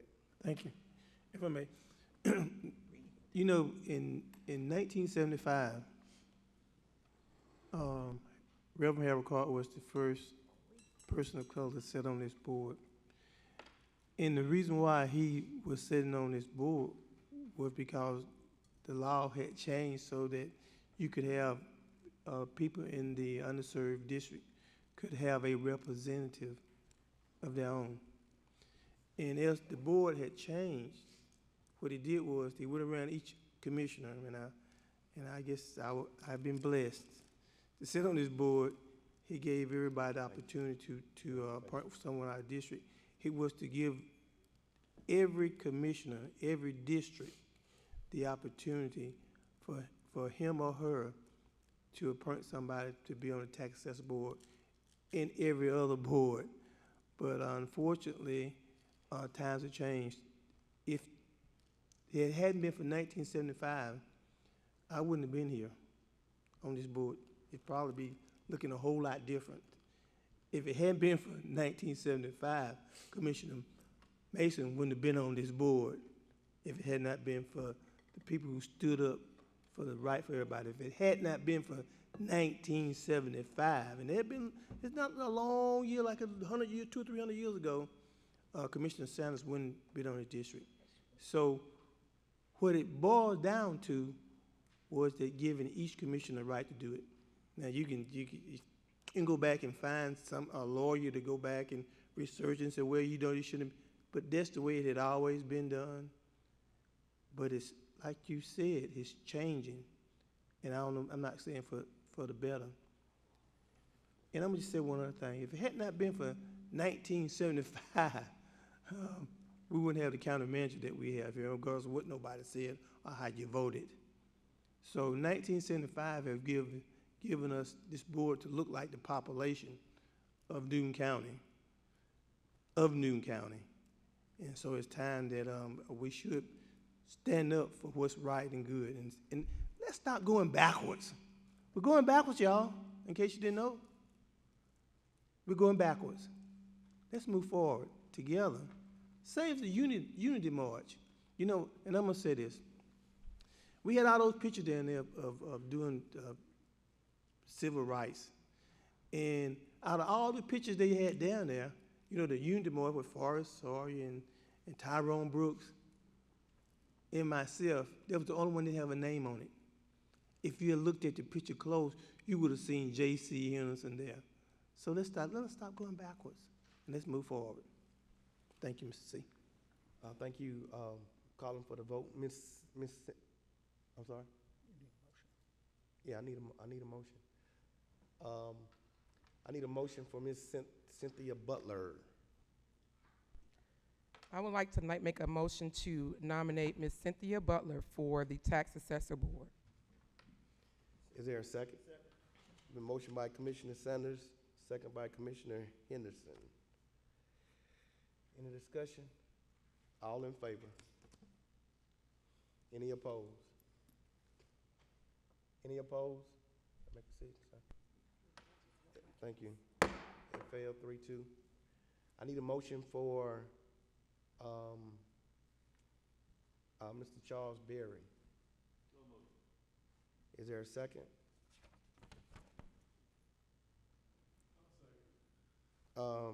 It's been motioned by Commissioner Edwards and second by Commissioner Cowan. Any discussion? All in favor? Any opposed? He passed 3-2. Mr. Jonathan Blackshear, I need a motion. You've got an appointee. Huh? I know. Passed. I said Charles Berry passed. Yeah, so you're only making one appointment, so you have made an appointment. No, it's two appointments. Oh, you're gonna go ahead and pick the second one as well? Okay. Yeah, All right. it's two appointments. Yeah. My understanding. If I may, There are two. Yeah. It's two right now. Yeah, it's two. if I may, Two vacancies. if I may, when I was notified that the tax assessor's office, they wanted Mr. John Blackshear, and I said, well, who could I take? Because I was, you know, for all those years, I had appointed Mr. John B. Blackshear. And so I said, well, do y'all have a recommendation? So the recommendation was for me to make the appointment of Mr. John Blackshear. So I make that in the form of a motion. Is there a second? Second. It's been motioned by Commissioner Henderson and second by Commissioner Sanders. Any discussion? All in favor? Any opposed? He failed 3-2. Mr. Keith Dalton. Is there a motion?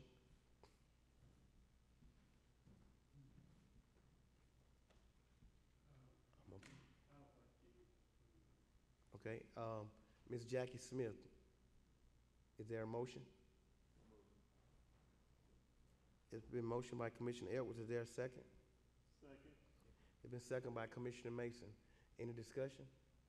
All in favor? Any opposed? It passes 4-1. Thank you so much.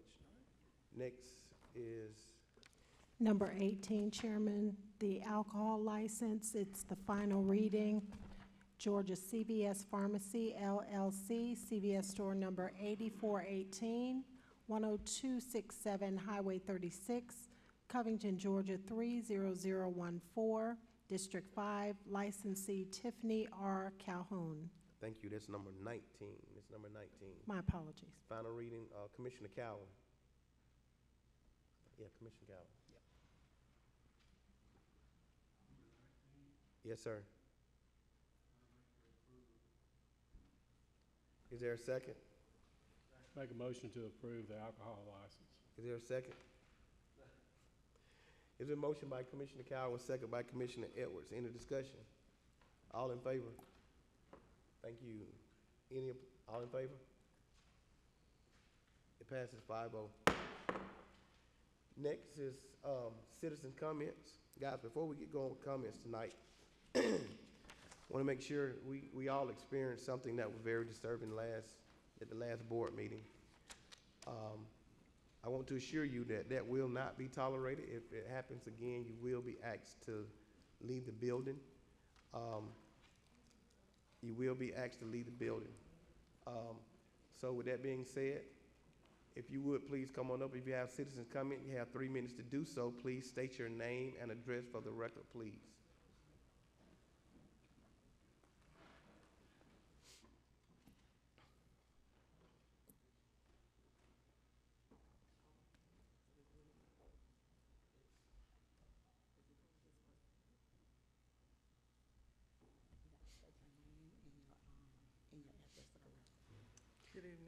Good evening. I am Eva Greer. Hold on I'm one known second. now as the- Hold on 1 second. Okay, go ahead. Yes, ma'am. I'm known now as the Facebook queen. I was on Facebook to get a message over to how I have been treated with this senior citizen deal. I have stuff in my bathroom. This is just over little stuff. I needed a higher bathroom. They took a high one out and put one like this down. All right? Then, this is what the message that I've got. We'll give you another bathroom, but it'll be lower than the one you got. I said, well, if you give me one lower than the one I got, I'll be on the floor. I was on three-way talking with this. I don't know neither one of them, really. I don't know who in charge, and I don't know who was the contractors was. All I know, affordable bath, and all I know, the sign on the best. She signs her stuff as best. So, it's too much of a story. But anyway, I got a affordable bath. They did my walk-in shower. And he had two people doing it. My walk-in shower is like this guy. He did it just like he was doing it in $1 million house. It's nice. Okay? I had stuff I needed. They took a big mirror off the wall. I didn't get that bad. They took my vanity. I didn't get that bad. I told them, asked what they're gonna put it back, and said, the county said that I could not have that. Okay? Then they put glass doors on my shower. And I'm 80 years old. And I told them in the beginning, I said, I don't want these glass sliding doors because I might fall off. So dang, they shaking, they rattling. Okay? They said, well, we're gonna send that. They sent an inspector out there to check what I had wrote down.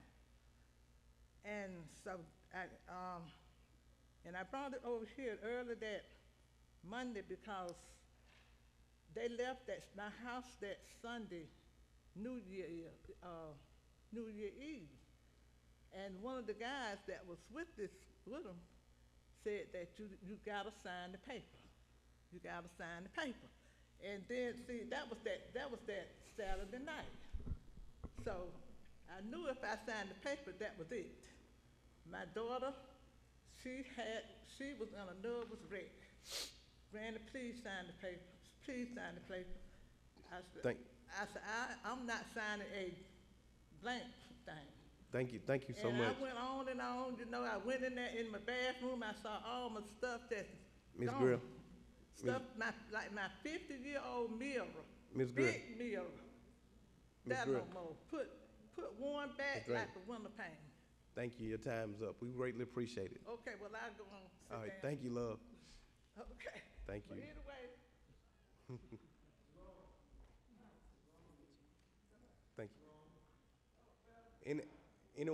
Thank you, ma'am. Thank you so much.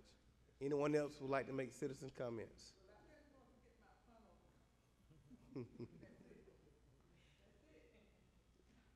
Anyone else? Commissioner Edwards. Thank you, Mr. Chairman. I want to reiterate, as I do every few months, we had a couple of churches come before us this evening, representing ministries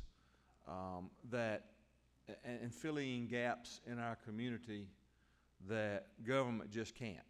And we were able to assist in terms of the ARPA funds this time, but those organizations existed without the ARPA funds as well. So my hat's off to them and organizations just like them for standing in the gap for governments, standing in the gap for families that are struggling generally in our society. And I just want to tip my hat to them one more time. I'll continue to do that. But I just can't emphasize enough how important it is for these organizations, whether it be churches, civic organizations, what have you, filling in the gaps for where government and others just can't. Thank you so much, Mr. Chairman. Thank you, sir. Commissioner Sanders. Thank you so much. First, I want to say Happy Founders Day to the ladies of the women of Zeta Phi Beta Sorority Incorporated.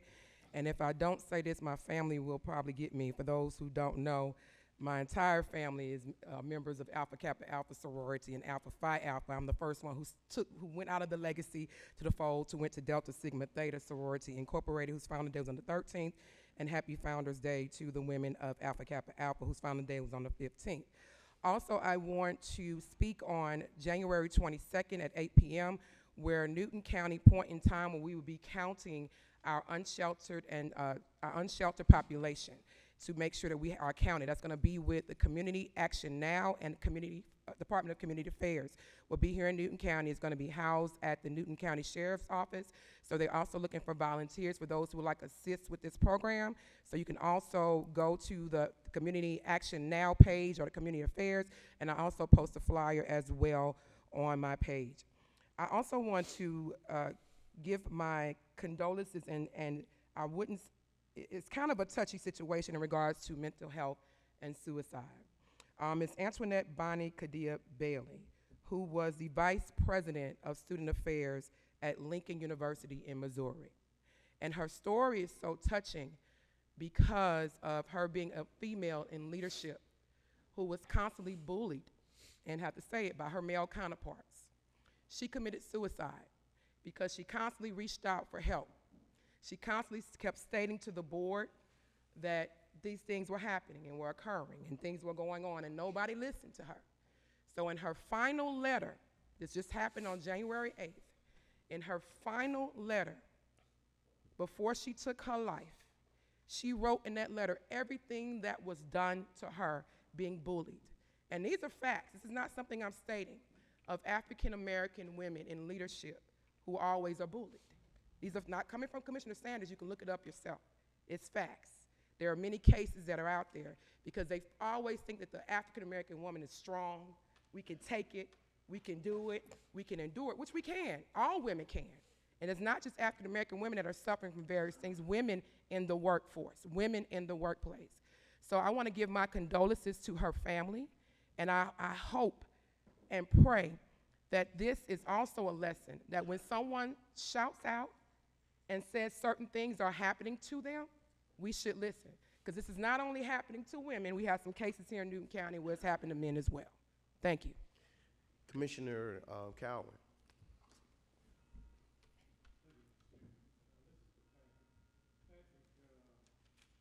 The 6 acres of land at Turner Lake that was going to be donated to us, where are we at on that? I'm familiar with that. As I sit here today, I think it is ready to come to the board at the next meeting. I'll confirm that tomorrow. Okay. But we have done our due diligence on it, so I think we're ready. But I'll confirm tomorrow and let the board know. Okay. Thank you. Commissioner Henderson. Mr. C. Well, first of all, I just want to thank the Turner family for donating that property. And I would like to thank Frank Jr. For inviting me over into his office and said, JC said, we're gonna be doing something good for Newton County by donating that property. And I look forward to the water park, which will probably be done in phases. I think about $19 million, which will be in District 4. I just want to say one thing. Well, maybe a couple right quick before I run out of time. When the two churches came here, I'd asked that I have a list, or maybe make it public who all was receiving funding. And I think I was, and maybe I need to make that an over record request because I never got it. And it's my understanding that, and maybe somebody correct me, maybe the county manager, that Pastor Bill only received about 16,000. I'm sorry. Forgive me. 16,000. And Church of Covington, which is in District 4, they received 50,000 for their youth some type of youth program, another 30,000 for their food pantry. And so that's what I'm saying. I mean, all of them good and better, and I praise that.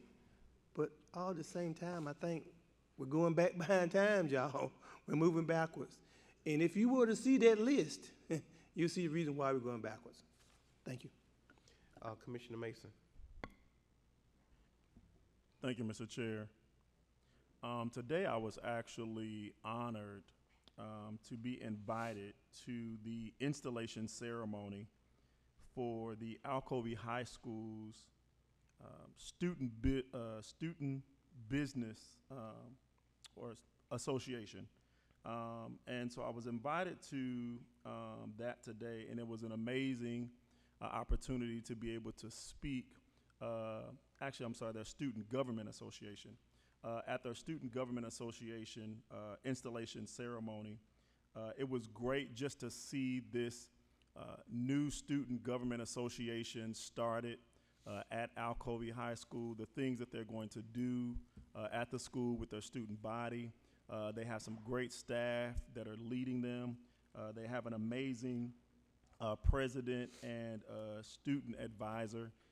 And the ceremony today was just well put together. And I'm just excited to see what the Student Government Association at Alcovy High School is going to be doing. I have offered my services to be able to assist this Student Government Association whenever they need. And so it was just amazing to be able to sit there and, or to stand there and speak to the students, to the parents, to the staff, and to really be able to be a support system for this new Student Government Association.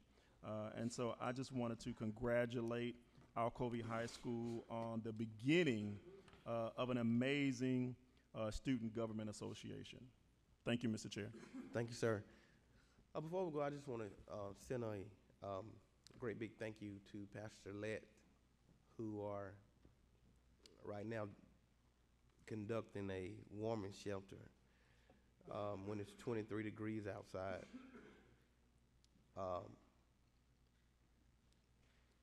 She's doing things that nobody in this community is actually excited about doing. We all getting ready to go home to our houses and cut our heat on and get in our cars and getting ready to drive out with our heat on. And there's a ton of people that's out there that is not fortunate enough to have that comfort tonight. So please, ma'am, please, sir, keep them in your thoughts and your prayers. With that being said, we're going to seek a motion that we'll adjourn tonight. So moved. Second. The motion by Commissioner Henderson and second by Mason. All in favor?